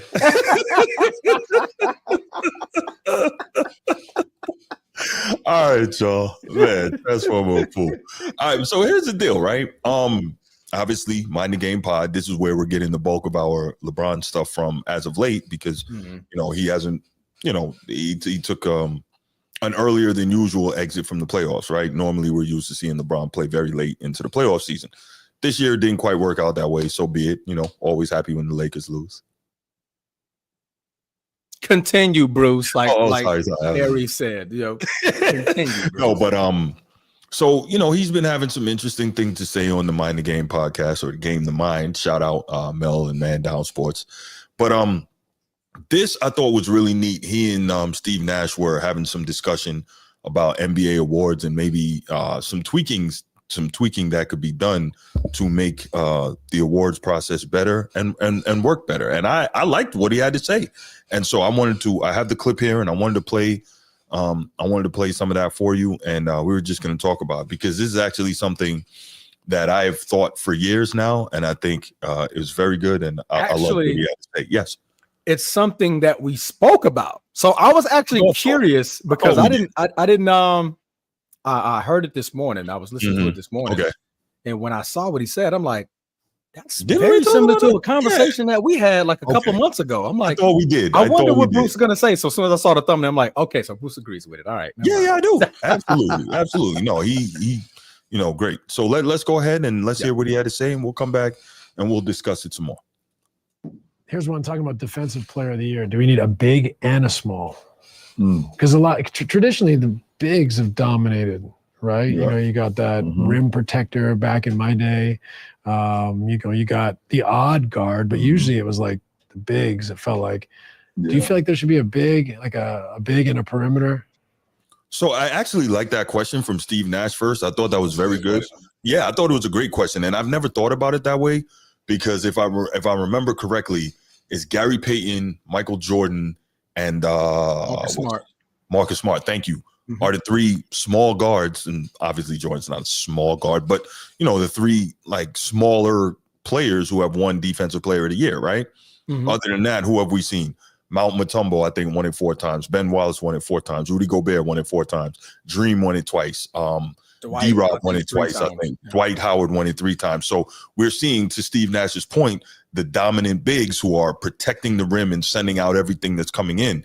Guys that allegedly couldn't play today. Guys that are switching the pick and roll and still getting back and defending the rim at a high level. Guys who are dominant on the defensive and offensive glass, right? Guys who are just doing so much to help their teams. So normally those are bigs, right? And maybe there is something to be said for the question that Steve Nash posed about maybe there needs to be some sort of supplementary award recognizing the smaller players like the guards who are also elite defenders. Because to your point, like you mentioned, Marcus Smart was a lockdown guy. Obviously, GP was a lockdown guy. Michael Jordan was, arguably one of the greatest guard defenders ever. You got your Mookie Blaylocks, your Spud Webbs, your who's the mini cat from Baltimore? I always forget his name. Muggsy. Right. There's some all-time elite small guys who were incredible defenders who unfortunately got overlooked just because of their size, right? Maybe he did hear our conversation, Mr. Realist. Maybe he did. But let's see. Gregory Champion, what's up, man? If an award that goes traditionally to big men, when a guard wins it, it'll stand out even more rather than separating them. Yeah, I agree with that, but I think the problem is you got a lot of guys, like we were just saying, who are elite guys. Defenders at the guard position who aren't getting that recognition because, they're rarely going to have an opportunity to win it, right? So it is a point, but, we can look at that both ways. And now it's going to get much harder, right? Because these bigs are getting taller. Victor Wembanyama 7'3", and he's averaging 3 blocks a game. So if he starts playing full seasons, he could potentially win the next 4 to 5 defensive player of the year. Right. Gobert won 4 of them, right? So like Victor Wembanyama could easily win 5 to 6 of the next 10 years, and now all your guards and below, they're like, we ain't 7'3", bro. We're not gonna be able to get the same amount of blocks and be able to compete with that. But I can show you the same level of effort on the back court. Right. He's in the front court, right? And if we're real, that's his territory.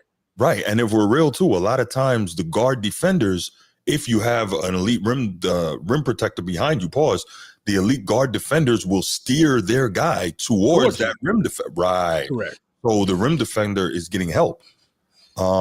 Yes, Tony Allen probably should have won one. Absolutely, Nino. Yeah. But let's go back and hear LeBron's response to what Steve Nash had to say there. I don't know if it should be a big and a perimeter, but I do think the landscape of the voting and how we clarify the defensive player of the year is determined. Because right now, like if you can't guard on the perimeter, you can't play. Right. But if you're a big and you can guard, and you can't guard bigs, you can actually still play because there's not much. It's not the 90s anymore, where guys are posting up a lot. That's right. The game is more on the perimeter. So, I think that that's true. Just the clarity of what the defensive player award actually means. Mm-hmm. So like some sort of criteria. Some type of criteria. Right. Say that again. We're never going to get criteria. No, because and we're going to get into that in a moment. Yes. It's never the same. No. The reason why people are winning MVPs, and especially in the NFL as well, like while they're winning MVPs, there's no criteria. They're not giving us the criteria. They're leaving it up to our minds and our eyes to have the conversations about, okay, well, who do we think the best? And I think that's what I think they're using that as fuel to drive more conversation about their sport and about their league. Yeah. So I can see the reason why they're never going to give us a criteria. But I see his point where, like, if you give us a criteria, then maybe we could, have more of a conversation on what I need to do to be the defensive player of the year, because maybe I want it. Right. And I'm trying to get it, but I can't get it if I don't know what I'm trying to do. Right. So if I don't know what metrics I have to meet that will, to get it. That, yeah. No, definitely. And I think you're 100% right. He did say, though, that he doesn't necessarily agree with having an award for, guard defenders and big defenders. But I also didn't like, this is one part I didn't quite agree with, when he's like, for the bigs nowadays, it's less important. You got to be able to defend on the perimeter. I like the part where he says you got to defend on the perimeter, because that's just the way the game is played now. Yeah. But I also didn't like him trying to, I don't know if he was just talking about how he saw the game, or if he was taking a shot at the 90s per se. He's like, well, this is not the 90s where you just got to defend post-up guys. But that's not even the case, though. You still think about what the analytics say, right? A dunk or a layup or a three, right? So guys are still coming to the rim. So why are we acting like having rim protecting defensive bigs is not still key? I think that's more so because of the godly amount of threes being taken nowadays. Boston Celtics, for example, shooting 53s a game, right? So I need to be better of a perimeter defender than versus worried about anybody on the interior, right? So I think he's trying to give more of a bashing at. I mean, it's a lot of threes being taken. Absolutely. Like, this ain't the 90s where everything in the 90s you played inside out. Yes. No Here, question. you're playing outside in. These folks on fast breaks ain't going for the lane. They stopping at the 3-point line. So it's like, damn, man. How am I supposed to defend the interior when I'm too focused on the perimeter and everybody's shooting 40 plus threes a game? Great point. Did think about how like the NFL does Offensive Player of the Year and MVP. This is more than what I thought that could possibly be something in our league where you give a Offensive Player of the Year, and an MVP. Right. Now, you're right. We did talk about this, and I think it would be fantastic, because that way you could recognize a guy like a Jokic, who had a historically great season this past season, right? Averaged a triple-double. We've never seen a center do that. Basically leads his team pretty much in everything. He's the straw that stirs the drink. Cool. Nobody's knocking that. But also doesn't defend, what have you. Okay, cool. But the MVP, in my estimation, the guy who should have been MVP won it. SGA, right? Because we saw, and obviously, it's hard to get the playoffs out of your mind, but even to that point, led the league in scoring, very good distributor, very good defender, led his team to 68 wins, clearly was the key and the catalyst. I think that he was the MVP. But to that point, we don't know what the MVP is. We don't know what the MVP is, right? Is it the best player? Nash is a part of that. He's not helping. Right. He's a part of the reason why we don't know what we're voting for or what y'all are voting for. Like, right.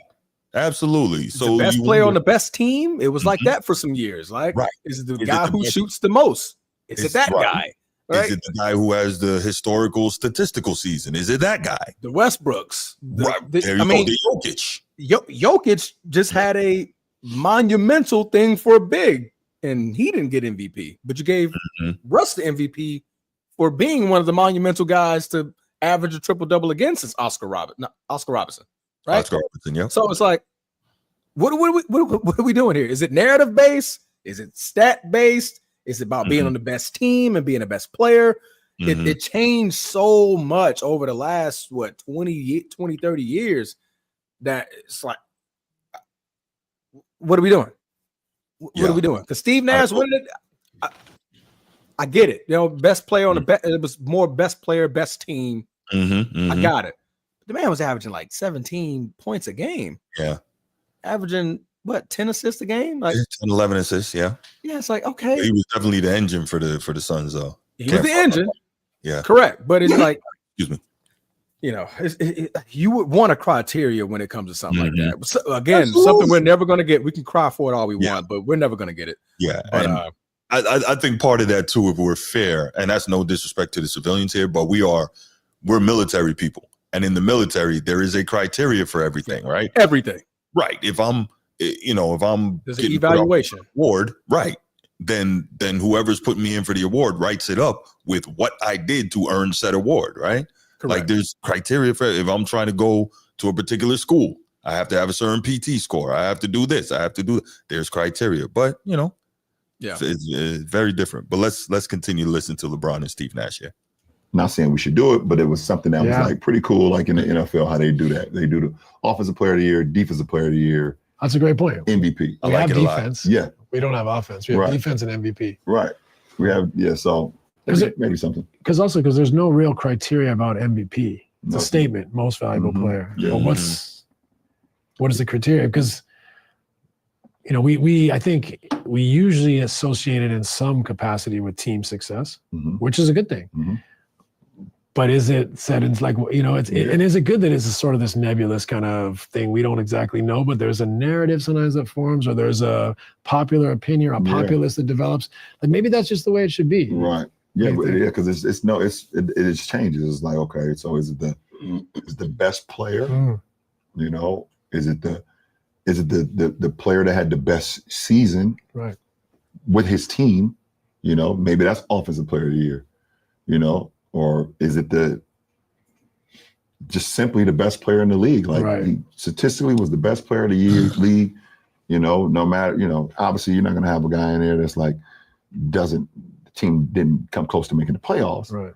Well, obviously, because if that's the case, then he's not the best player, but it's not the most valuable then. But if it's, I don't know. It just changes. It changes too much. I agree. Your offensive player of the year is interesting. I think that one's interesting. And I haven't really thought about it a lot, but that is interesting because maybe that helps direct this thing, because you could be on a poor team, have an unbelievable offensive year, you could still win offensive player of the year. Now that could work. You could maybe not have the best year in the league, but you were the most valuable in taking your team to a new height. Right. So there's all sorts of like a prism here to kind of decide. So that would maybe take some of that down with an offensive player of the year. So this is interesting. Gregory Champion, you read my mind because I was about to say this. Is he saying this because he hasn't won one in over a decade? And I think that's a very interesting point, because when he was winning them consistently, I think he's got 4 now. When he was winning them, we weren't hearing anything about criteria or anything needs to be changed or we need this or we need that. And so it's always interesting to me how when he's not necessarily in the mix the way he wants to be, his viewpoint on things starts shifting. Am I reaching on that transformer, or do you see anything there? I'm trying to be objective. I'm gonna be 50-50 with you. You could see that, but what do a lot of players do once their careers are winding down? Once the twilight is hit at the end of their careers, what do you see a lot of players do? Their perspectives change. Okay. They look at things a little differently. Like, okay, you see Shaq, the way he's going back and forth and, resetting the bar and reuniting, differences between a lot of players. You're hearing Dwight, like everybody at the end of their career, they're looking at something a little different. Like, while I was playing, when I was in my prime, I didn't care about none of that shit. I'm being the best player, right? But as you're winding down and you take everything for granted, you look at everything from afar in a distance as you're getting prepared to leave, you're like, you start thinking a little bit different, right? Right. He's been considered one of the best players in the last 2 decades. Okay. adding a couple of MVPs, yay, nay, but I don't think in this moment that's what he's gunning for, because if that's the case, he would have started doing that like 5 to 6 years ago. Mm-hmm. You know what I mean? Because if he wants to argue, I would give me a year. His last year in Cleveland, right? I mean, yeah, the last year in Cleveland. Mm-hmm. That's probably when I would have probably started making this conversation, because he took a team that had no Kyrie Irving, no Kevin Love to the finals, and he finished second in MVP voting that year. And everybody we were wondering why. Like, damn, he just took a team that had nobody all the way to the finals, right? So I think he would have started this conversation then. Mm-hmm. We're so far removed from that, and he's not been considered. Nobody has him as an MVP over the last 7 to 8 years. Now that gives me a reason why it's a little different now, because he hasn't been mentioned as an MVP in the last 8 years, because he hasn't played like one. He hasn't played like he's the best player in the league. And maybe 8 years is too far. Man, I'll maybe give him 5 or 6, right? Mm-hmm. Since he's been a Laker, pretty much, he hasn't been that MVP. So I think if that would have been the case on him saying that he wanted more MVPs, then he would have started that conversation a long time ago about this. Okay. So I think, to me, I would be even with you. It's probably a little bit of that, but it's also, I see a lot, like all of these greats and these superstars, they always say something different or think a lot different than when they were in their prime. In their prime, I'm dominant, I'm this, I'm that. Jordan was a big piece of this. He cared about them championships. He cared about them wholeheartedly. He cared about being the best, being considered the greatest of all time.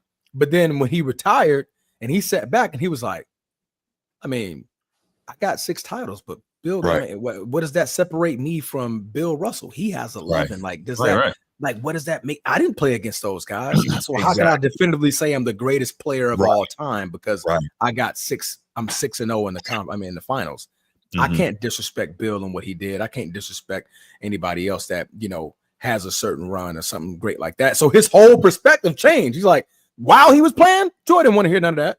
If Jordan, if 27-year-old Jordan heard what 40-something-year-old Jordan said, they would have gotten to a heated debate. Like, bro, what?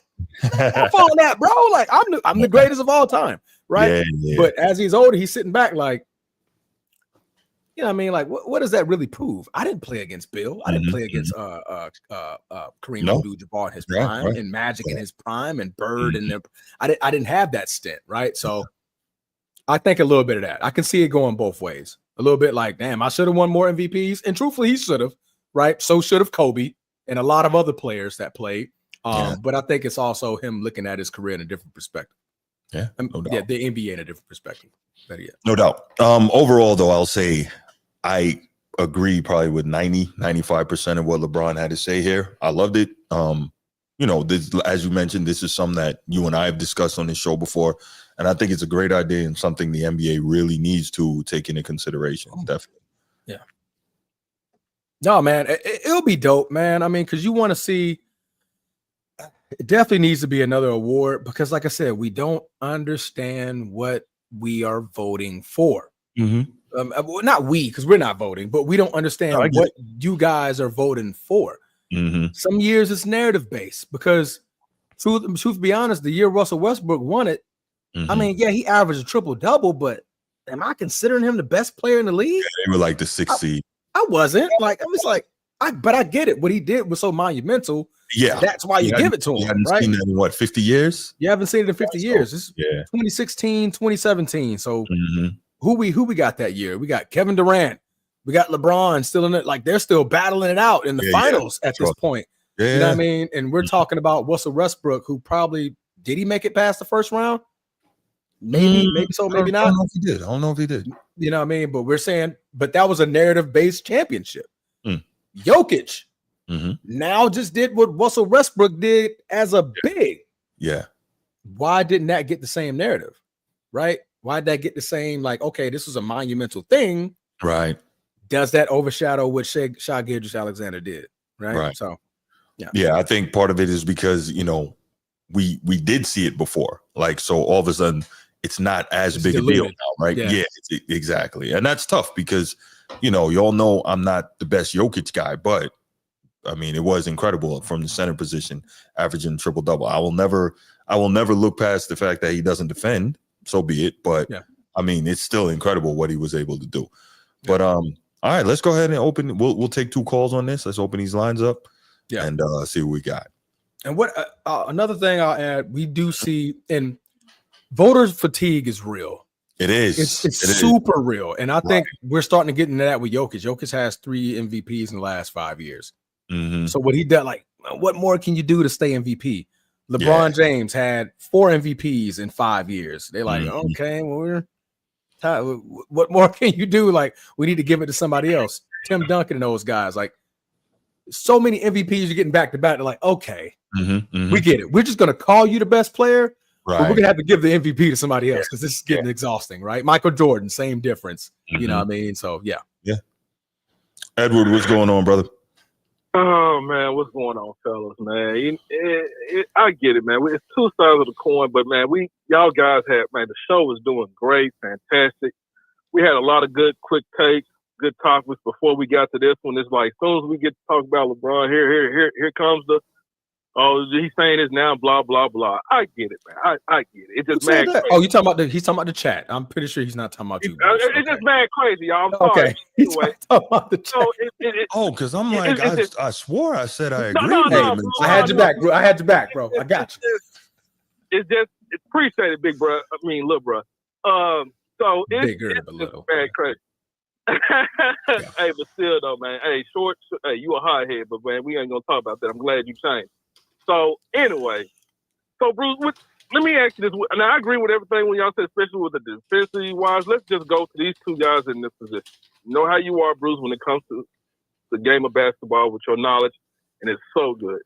I'm not glazing. I'm just keeping the buck. Appreciate that, brother. So, if we take these 2 guys, if they had the same accolades, same accomplishments, same achievements, okay, who would you take, the big ticket or Mr. Fundamental?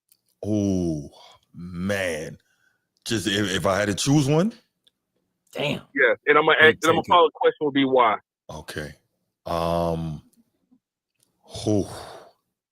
Big ticket of Mr. Fundamental. Oh. Come on, Bruce, bro. It shouldn't be that hard. It is. If you gave him the same accolade, you said we're giving him. No, hard to left after that. Right. You know what? I'm gonna go with the fundamental. Why? Because I believe that his mentality and the fact that he's always calm and always has the same demeanor doesn't ever allow him to get out of character and doesn't ever allow him to get out of his game. And so I think that stability allows him to be the same player every game. I think that's my, I think so. I think that's why. Transformer, what do you think, man? I don't know. Oh, man. I think I got to go with Timmy. Not by a lot. Yeah, not by a lot. I think I'll lean towards the ticket. I think I'll lean towards big ticket, man. Tim is so great, right? And our minds are set on the 5 rings, right? That's where our minds are typically going. Like, okay, Tim got 5 rings. Big ticket got 1. Keep it even. Yeah, I mean, don't they both got Defensive Player of the Year award? No, Timmy got. I don't think Timmy don't got one. Kevin Garnett got one. Yeah, Timmy don't got one. Even. Let's keep it even, y'all. Okay. Let's not look at the 5 chips. Let's just. No, I wasn't. Yeah. But I know my brother is. But I got to go with the ticket, man. I mean, it was his game. It was his swag. I mean, I know even though I've seen those guys used to go at it, they go at it, and he could never get Timmy off his game. You know, I heard his trash talk was trash when he say, "Ooh, gotcha. Nice try. Nice try. Maybe next time. Maybe next time." That was wacky. But that pissed me off so bad. But KP said that used to drive him crazy though. Yeah, so it was working, right? Don't talk to me like that. Yeah, not everybody got crazy trash talk. You heard what they said about Dream when KG said Dream told him, "I'm killing him with lateral movement." Yeah. So I mean, everybody's different, man. And listen, I'm not mad at you taking KG. I'm just I would take Timmy by a little bit. Yeah. Because we're looking at the game, right? Because if you want to look at the team, let's look at the game. The teams is different, right? Of course. Tim is so great because of the system, right? The Greg Popovich system and what they were able to put around him. It also made Timmy that more elite because we're going to be blinded by the winning. We're going to be blinded by the winning for sure. And that's why I want to take but it out. When you try to isolate the player, Mm-hmm. the style, I'm like, ooh, man, I'll definitely take the ticket, bro. Ticket. I mean, he could shoot mid range. He could defend. I mean, obviously he could defend. Defensive Player of the Year. He's a lunatic, bro. The man was a lunatic. Yeah, the man was literally banging his head against freaking before the game. Who tries to give themselves a concussion before the game? Screaming MFer, like, motherfucker, taking the ball and just like he definitely got himself into a space, and I no disrespect to any of that. I'm not saying. Listen, I love Ticket. He brought us a chip, man. We needed it so badly. When he desperately. Yes. So I got all the love in the world for KG. I'm just saying, I don't think there's anything wrong with saying I go with Timmy. Absolutely not. A little bit. It's definitely a hair between the two. Yeah. I agree. Yeah. Well, for me, I get it. I mean, hey, look, man, Timmy, hey, he used that backboard. People act like the backboard is corny. Hey, look, man, he did good with that backboard. Kiss the glass king. You know what I'm saying? Hey, he was using that junk good. Hey, man. About 26,000 points worth. Hey, the big fundamental for a reason. Yes, sir. Fundamental moves, baby. I really thought he did win a defensive, but that's why I wanted to take if they was all even out, man. And I'm looking dead at it. Only Kevin Garnett won one. That's right. I want to look at the player and everything, but I get it's man, Bruce, it was a tough, but man, at the end of the day, I have to go with Ticket KG. But that's cool. So and it's just like now let me transfer it over to football. Like I think the quarterback, man, the MVP award, it always go to the quarterback. The last one who won the outside of quarterback was AP. Mm-hmm. But man, they need to just make it a quarterback award. Agreed. Yeah. Agreed. It's exhausting at this point. Yeah. But to that point, at least they have Offensive Player of the Year. So a running back or someone else could get something. So I'm okay with like that. Saquon could have definitely got it. Like he should have definitely been MVP this year. He didn't get O'Roy or offensive. He got Offensive Player of the Year, but I'm saying MVP. I for what he's did, like how he changed the team and got to the Super Bowl. Like you'll be like, God damn, he should have got MVP. Yeah, for sure. But the reason I'm saying that is like, what? Okay, besides running backs and quarterbacks, who else won an Offensive Player of the Award? I mean, you can't. I want to say Jamar Chase. Was it a wide receiver? Jamar Chase. He won a Triple Crown. I think Triple Crown. Yeah, he won the Triple Crown this year. That's right. Mm-hmm. Well, you know, I'm just saying like I thought it was this year. I thought it was the previous year. It was this year. Was this last year? Okay. He won. But is the Triple Crown is an Offensive Player of the Award, or that's just a regular Triple Crown award? I mean, is that what it is? No, it's not the Offensive Player of the Year. It's just something that receivers will get if they lead in everything, every receiver category. Correct. Okay, so receivers have their own award. Well, it's not an award. It's just because the tight end could technically get it. Yeah. So it's not really just a receiver award, right? And it's not even an award. It's just something that we put on them for having a great season. Yeah. And like the hat trick for hockey. Like, it's not really a thing, but it's like a hat trick. You got it 3 times, right? 3 scores in the game. Exactly. Yeah, and that's what I'm saying. Like they can't. The reason why they cannot give the awards, the MVP awards to wide receivers, because who's giving them the ball? It's the quarterback. To make it, I mean, you could have made an argument that Tyrese Hill, when he was down in Miami with what he was doing, he should have, got in that conversation. But and just like the offensive lineman, what's my brother team 49ers group? What was that? Trent Williams or something? Yeah, Trent Williams. Yeah, Trent Williams. Yeah.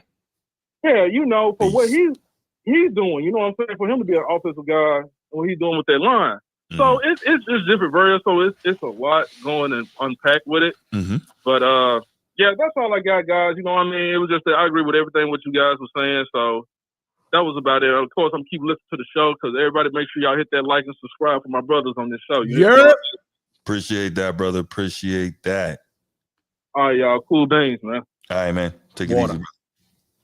Water. You be you. Question, Bruce, don't in college they give like positional. They give positional awards. Yeah, the best wide receiver in the country wins the Biletnikoff Award. Yeah, there's like 3 different quarterback awards. There's was it the Davey O'Brien Golden Arm Award? There's like 3 different quarterback awards. Yeah, okay.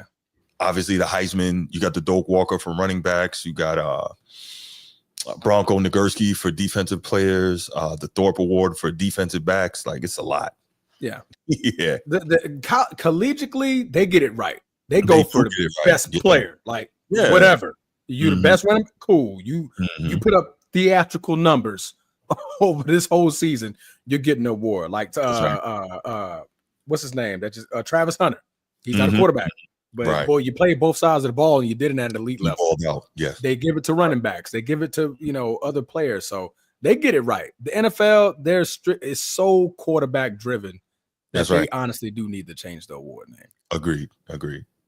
All right. So let's get to the last topic, y'all, before we get out of here and I take my break before I got to pop up somewhere else later. Let's talk a little bit about NFL collusion. I thought this was a very interesting story. Right. This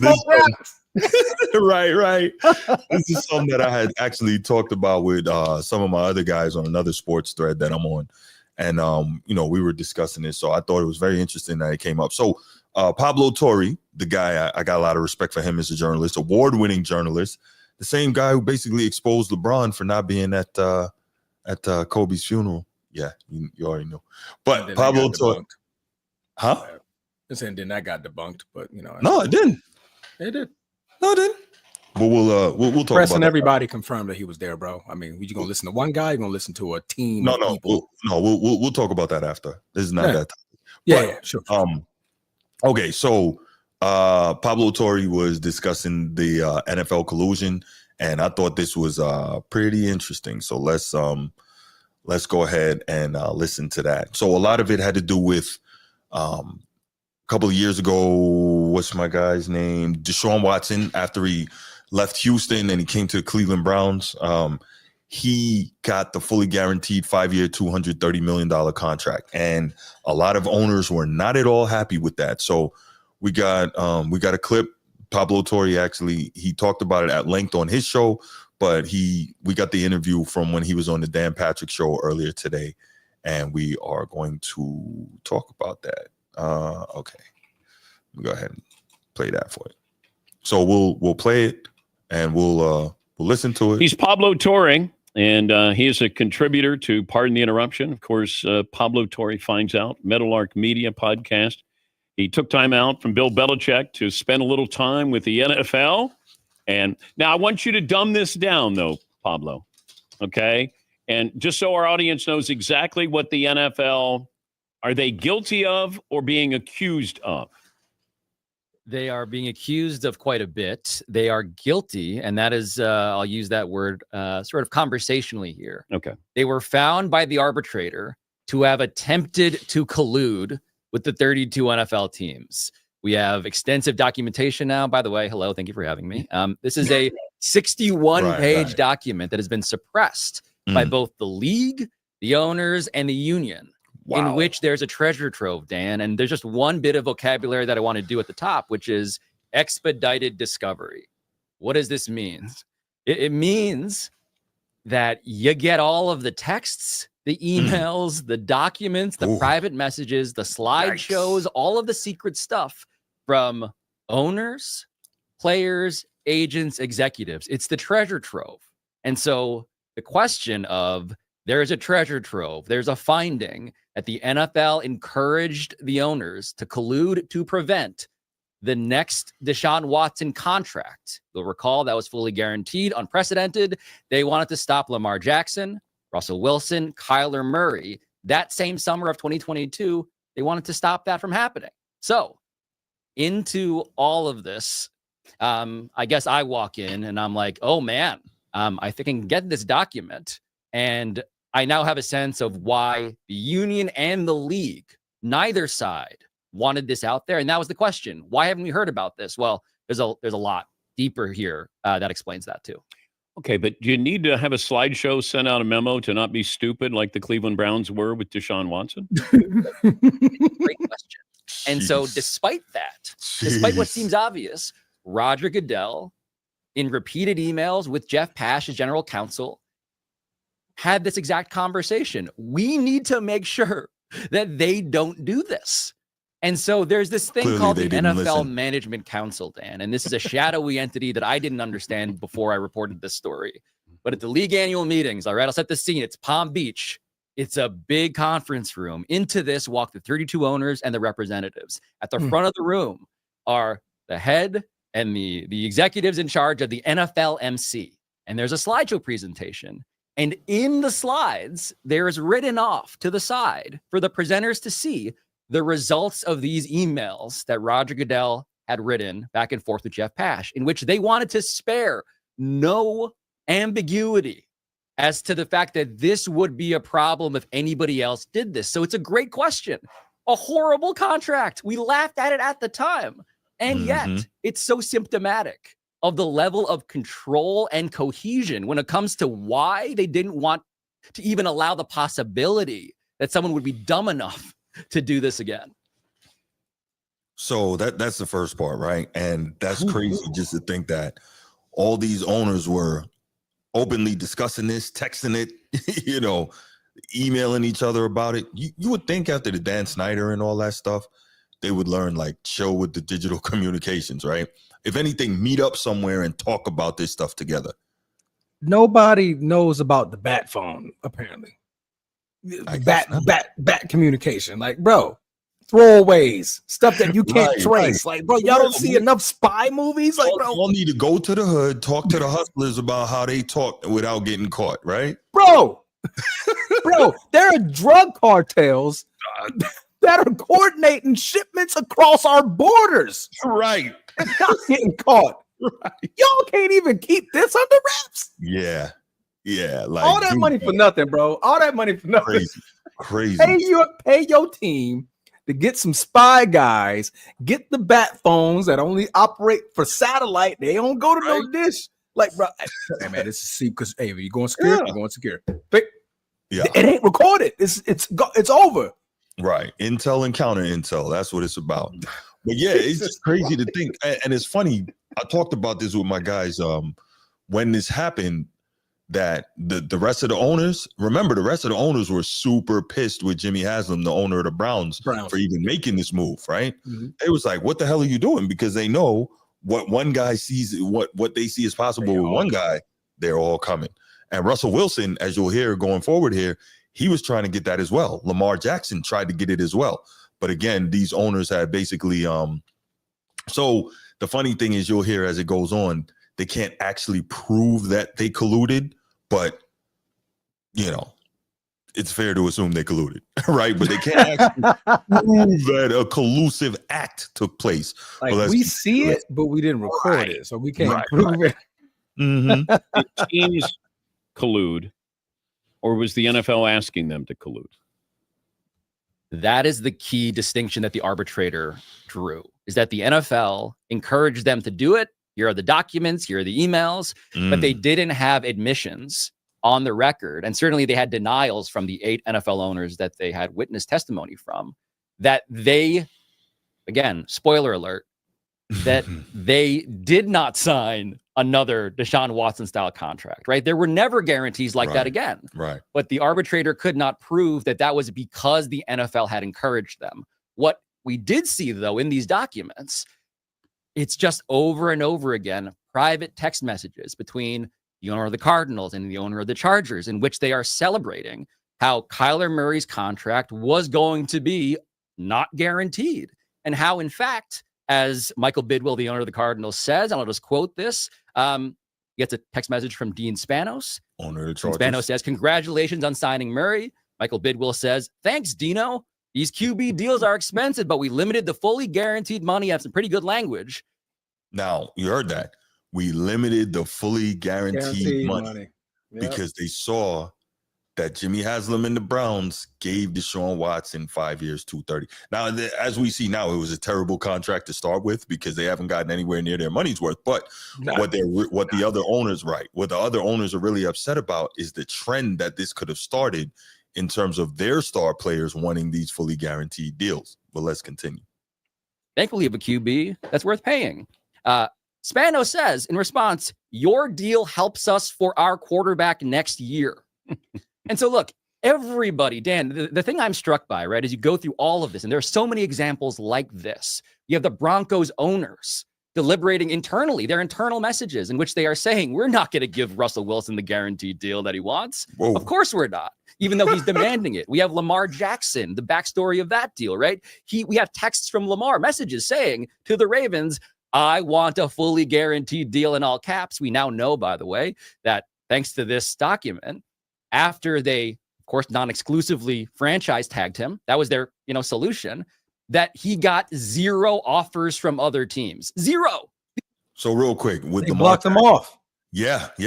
With Lamar in this non-exclusive franchise tag, for anyone who's unaware, basically he was in a contract stalemate with the Ravens, and they allowed him to say, okay, you can go out there, see what you can get on the open market, and we'll decide if we'll match it or not. Now, Lamar Jackson, 2-time league MVP, record-breaking quarterback, one of the best to do it, and one of the best in the game today, got no offers from anywhere. Does that seem collusion. just a little odd to you? That's collusion, bro. That's collusion. Well, let's say this, Transformer. We don't know for sure that it was collusion. It certainly appears that way. The Format Podcast is in no way accusing the NFL or any NFL owners Correct. colluding against Lamar Jackson in his contract negotiations. However, from the outside, it does appear as if collusion took place. There we Correct. Boy, our real estate agent mind kicked in when we out. We're like, but we are not condoning. We are not accusing. In no way. But the MVP 0. And so the question you ask yourself is, okay, why? Was any of the encouragement in that NFL MC meeting responsible for it? The arbitrator could not certainly publicly, but did not privately feel comfortable ruling it was because of the league's guidance. And so many things can be true. Why would the Players Association be in cahoots with this, since they would want their players to be paid as much as possible? That's a good question. That's the best question, right? So the NFLPA, sources at the union have always, they've dreamed of this, right? Because in this document, it's not merely the Mike Florios of the world who are yelling about this and saying, this is how they're like backstage. Trust me, you see it in 4K quality. It's been described to me, this document, as a holy grail for the union. And so why did they not want this out there? A couple of reasons, but I think the best summary to dumb it down for everybody, because there's a lot here, is that the NFL Players Association has been the product of a regime change after DeMaurice Smith, their executive director, in which J.C. Tretter, former Browns center, became the NFLPA president, 2-term president. But this same month of March 2022, by the way, he got cut from the Browns. Simultaneously, D. Smith, that same month, March 2022, says, okay, I guess I'm on the way out.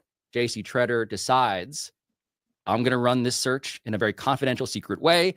It's going to result in this new guy, Lloyd Howell, the new executive director of the union, which is all to say that when it comes to why the union didn't act, you look to J.C. Tretter, you look to Lloyd Howell. There's a lot there in those two guys that's in this story, in this episode, but they did not want this released in part because J.C. Tretter in the document is referenced privately trashing Russell Wilson, blaming him, Russell Wilson, for not getting the fully guaranteed contract that everybody wanted him to get. To your point, of course you want the full guarantees.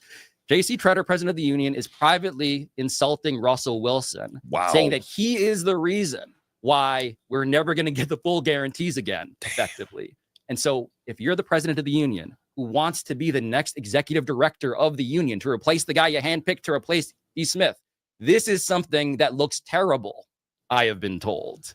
And so, again, cover up, you could argue, as much as these infractions, these, I won't say crimes for legal reasons, but as much as these missteps and embarrassing things are bad, the cover up, Dan, that's always worse, right? And again, this keeps getting back to this. Right. This keeps getting back to the same thing, no, Transformer. It's like, why are these people talking over methods that can be tracked, traced, and exposed. And you can't delete them. They're on a server. They're on a server, right? So if they request to talk to AT&T or Google or whatever, they can pull those files. Yeah, y'all go have lunch, have dinner somewhere, have a steak, and talk about this face to face. Come on, man, do better. Yeah, what they do? The pigeons. Get the pigeons, bro. That's on the pigeons. What? Bro, Yeah. the drug cartel is showing y'all so many methods on how to keep this thing hush hush. You guys are billionaires. Yeah. And fumbling the Oh God, man. Yeah, that's crazy. There's no way I'm colluding over the internet, over a computer, period. That's just period, right? Yeah. Not on a secure line.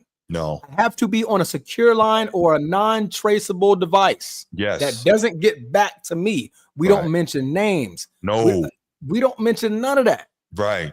Come on, you man. Get a phone, throw that joint in the river when you're done, man. That's it. You got enough money. You got to smash it every time. Toss it. Take the SIM out, burn it. Yeah. No names, like you said. Just it's crazy. Question of why didn't you hear? It's about self-interest from individuals instead of the collective good of the players and the union, which is why this is such an insanely interesting story to me. Before I let you go, any updates on Bill Belichick and his girlfriend? What? I was hoping you would ask. That's not important. That was okay. I'm like, what happened? What's the update?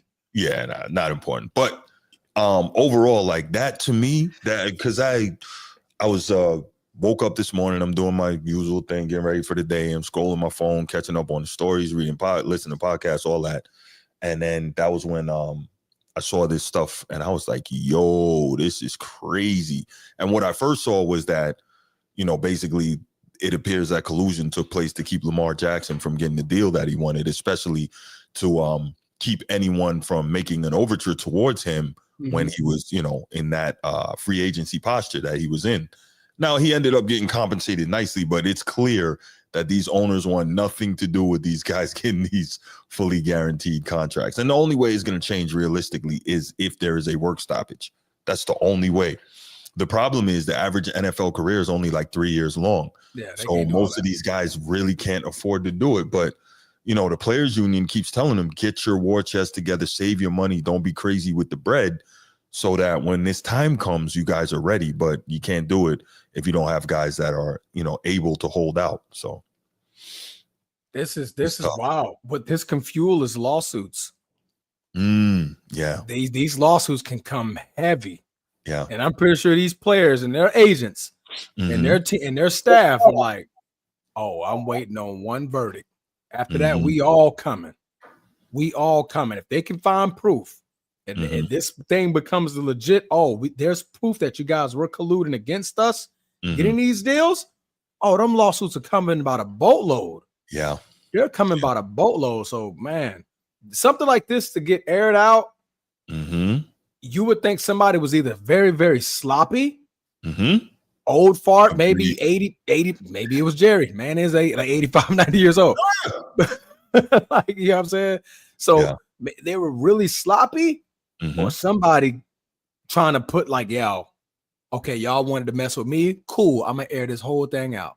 Everybody goes down type of vibes. Right. That's what I'm getting from everybody's information. Yeah, everybody goes down if I go down. Right. No doubt. So boy, that's it. This is a wild story, man. You shocked me with this one. I didn't know what this one was about. Crazy, right? Crazy. Oh man. Yeah, man. Yeah. Crazy. So that's what I got. I don't even know where to go with this or where to take it. All I know is this is one where you just got to listen to it and sit back and think, and then you also have to wonder, right? Also, although they didn't technically prove collusion, because that's hard to prove, right? Yeah. This looks pretty bad, and then you have to wonder, okay, how long and in how many other ways has collusion been taking place among NFL owners, right? It's got to be a lot. That's for sure. No, Steve. Lamar is not getting mad and leaving Baltimore because Baltimore is trying to work out an extension for him right now. They're trying to get ahead of that next one. So no.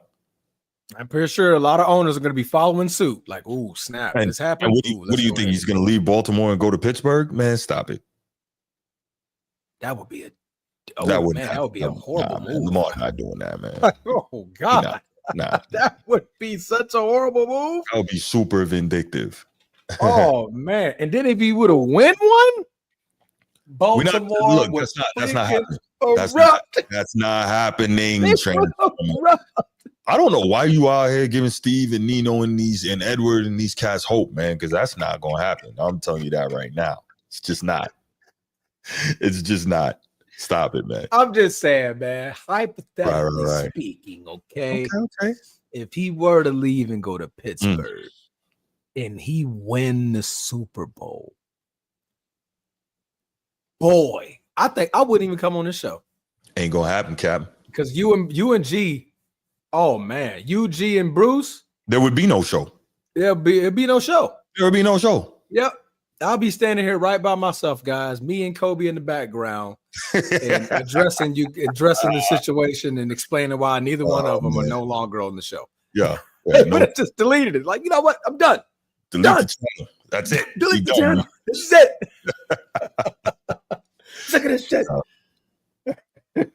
This damn collusion cost us a Super Bowl. Edward, that's not gonna happen, man. It's not gonna happen. Oh man, it's not even worth discussing.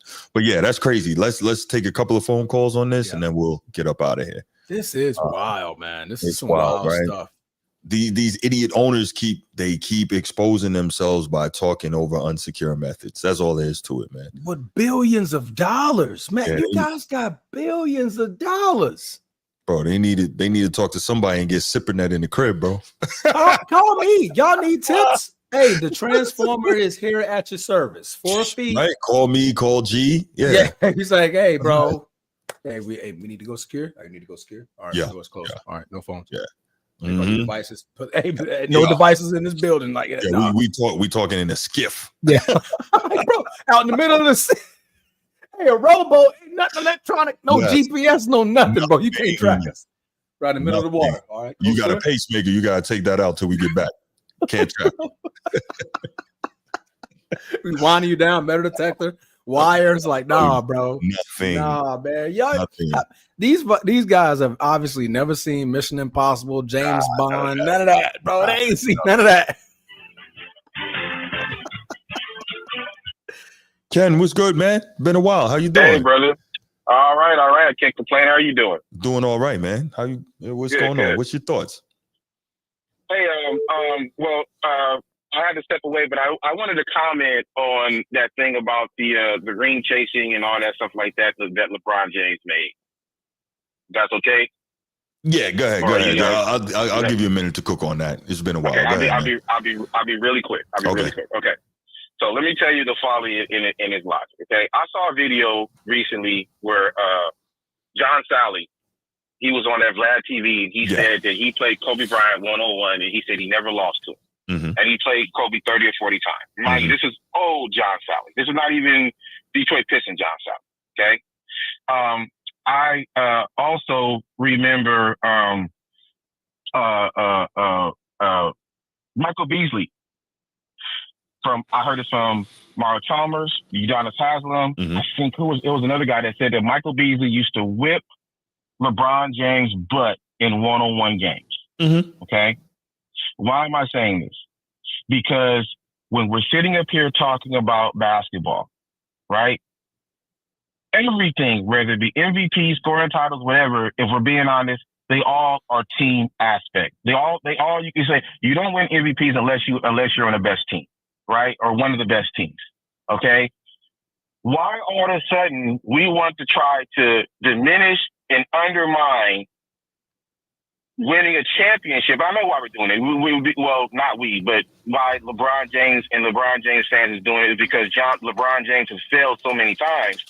But the point being is that now we want to try to, if we're going to make that argument that, we should just look at rings as a team accomplishment, then let's do it with every aspect of at least pro basketball. Everything. LeBron James, Kobe Bryant, two of the greatest players ever, got they butt handed to them by players that really, Michael Beasley ended up being a bust, and John Sally was a career bench player. You know, that's one-on-one. That's why NBA players don't play one-on-one in the All-Star game. We talk about how much how the NBA is losing support and ground and stuff like that. You want to get the NBA have their Super Bowl type numbers.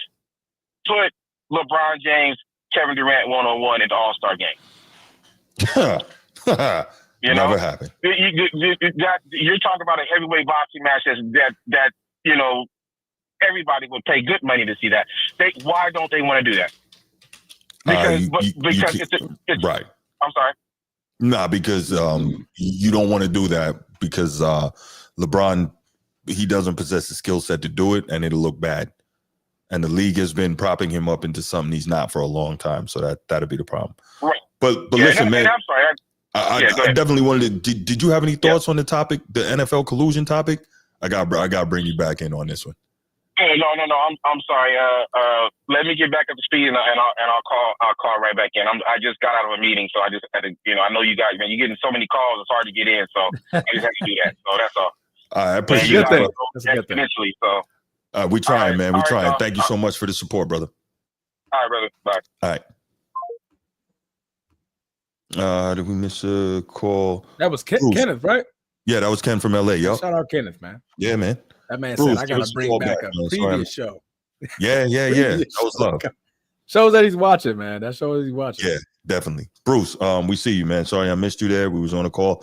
Call us back, man. There we go. What's up, Bruce? What's going on, brother?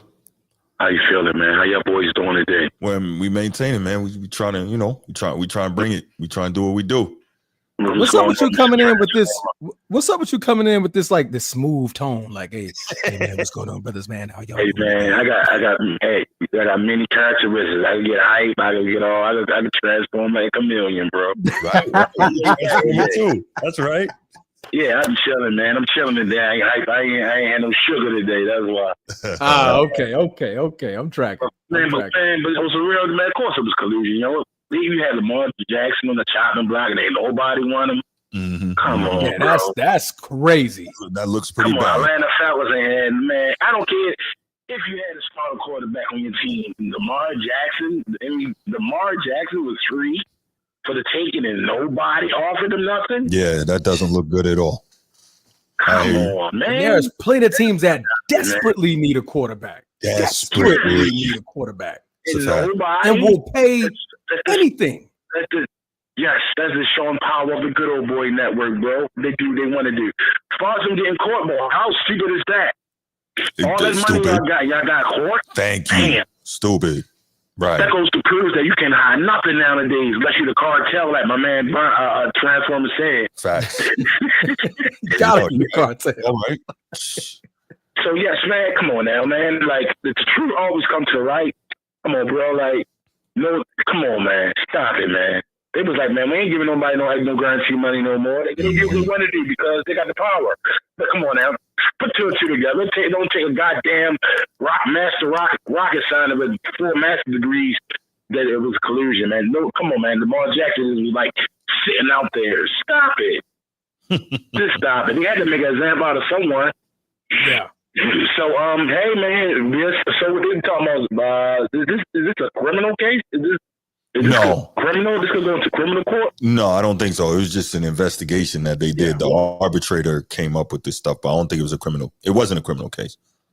So is collusion actually a bad thing? Is that a wrong bad? In business, it is because it costs people money. Yeah. Oh yeah. It's collusion in our profession, in real estate. We go through collusion and stuff like that. Yeah. Yes. I was about to say, but come on now. Lamar Jackson's sitting out there. Get the fuck out of here. Excuse my language. No, you're not wrong. I mean, you're not wrong. I mean, if anybody in the world knew Lamar Jackson had the ability to call around the league and ask for offers, half of the league is offering. Correct. Half of it is offering to get Lamar Jackson. Correct. Tell me nobody? Yeah. Nobody. That's quarterback's going to offer something. No. Somebody's gonna offer that man a ticket. Yeah, Hell, it might have been Cleveland. They might have been saying, "Man, round 2, bump it. We might get it right this time. Might get it right this time." I knew some bullshit was coming down the pipe when all the owner was mad about the Deshaun Watson thing. People was complaining about that anyway. Why you want to give Lamar Jackson fully guaranteed money? He got all the guaranteed money he wanted. He earned it. Well, it's the regular season. We ain't gonna get into all that. I explode over here right now. Yeah, that's what. We ain't got long, man. So what's going on tonight? No, you got another show you doing tonight? I heard so much you could be doing something else tonight. Yeah. I got rocking with Laker Nation a little later, man. So. Okay, y'all gonna do the draft. I guess so. Yeah, he asked me to come by, so I'm gonna swing through. So I'm gonna turn in. Yeah, so we had to make sure that we gave y'all what y'all needed too. You know what I mean? Yeah, man, that's all I had to say. But hey, shout out Angel Reese, 18 and 17 last night. You know I was glad to get that in there. I know it. Hey, Brucey. 3 games. She's 3 for 13, 4 for 27. Yeah. Then I say she was going to regret. Well, Brucey, all this, the Baltimore Steelers, all these people want. Plenty of time left in the season, man. Plenty of time. All right, hey, man. I'm going to check you in on the Laker Nation show, man. That's what's up, man. I'm going to tune in. No doubt, man. Appreciate it, brother. Peace out, Transformer, my man. Yes, sir. All the time. All right, chat. All right, brother. All right, bro. Bruce, a wild dude. But he's not wrong, man. If you tell me that the entire league, he got no offers. Yeah, that's crazy. Like, bro, he's great regular season. He's a 2-time MVP. The man is dynamic. Yeah, tearing he the could change your franchise. Yes, and bring you a lot of money. Bring you a lot of moolah. The Titans didn't want him. Atlanta didn't want him. Like, the Bears didn't want him. Right. What? No, I'll take him in Green Bay. No, you're right. Like, hey, man, did we pay Jordan Love yet? Did we? All right, well, we ain't finna pay him. We're going to go ahead and pay Lamar Jackson. He already over here. Right. He's right back in contention. Yeah. Right? Man, please. That this looks bad, man. And if it gets proven, Roger Goodell and them owners better get them checkbooks ready, because these players are going to be coming by the Brinks trucks. Beep, beep. I know, right? These lawsuits for the flow. Yeah. Like, what are y'all doing? Like, so y'all did this on purpose. Yep. That's why we didn't get it. Okay, collusion. Yeah. That is a lawsuit. And 9 times out of 10, if it's proven, it's paid. It gets paid definitely. out. I just think that it's very difficult to prove, but yeah, I mean they got some stuff that apparently lead them down the right path. So yep. Let's hope Lamar Jackson, man, leaves Baltimore, right? I guess. No. Oh, okay. No. Okay, my bad. No, Edward, you're wrong. Angel Reese is only relevant because of Caitlin Clark. Stop it. All right, I'm gonna leave it right there. That's how we end the show. That's how we end the show. All right, y'all. Listen, I appreciate y'all being here with us. Thank you for checking in. If you haven't already, you know the drill. Like and subscribe, man. And we out. Hey, one last thing. You did mention Joy Taylor. I'm ignoring that one. But the other thing she talked about was the superstars and what it means to be a superstar. Oh, that's what she said. Okay. That was a very, very excellent take by Joy Taylor. She hit it right on the nose. Huh? Did she just steal it from Magic or what? Or she actually said something worth listening to? No. She was talking about, what it means to be a superstar. It was right on the lines of what Magic was saying. But she was talking about the meaning of like the fear and the aura around you, the people come to see you, like the deals, all like everything matters, and it's all added up. So like, are you she used the word not dynamic. What word? I think it starts with a P. But if you remember, Eddie, what word did she say? But go back and listen to what she said. It's a quick minute or something like that. And she kind of broke it down to what it truly means to be a superstar. She was like, "You're not one of them ones." Like she was like, Bron, superstar, Steph, the Jordan, the Kobe, like that superstar. But no matter where I go, cameras follow. No matter what I do, it's being talked about. No matter what I say, it's a conversation. Right. That's a superstar. So yeah, man. Shout out Joy, man. You know, I like Joy. I know you like Joy for different reasons. I knew that. Joy and Megan McConnell. Anyway, we're gonna go ahead. Man, y'all have a good night, man. We will catch y'all next time, man. We out. Peace.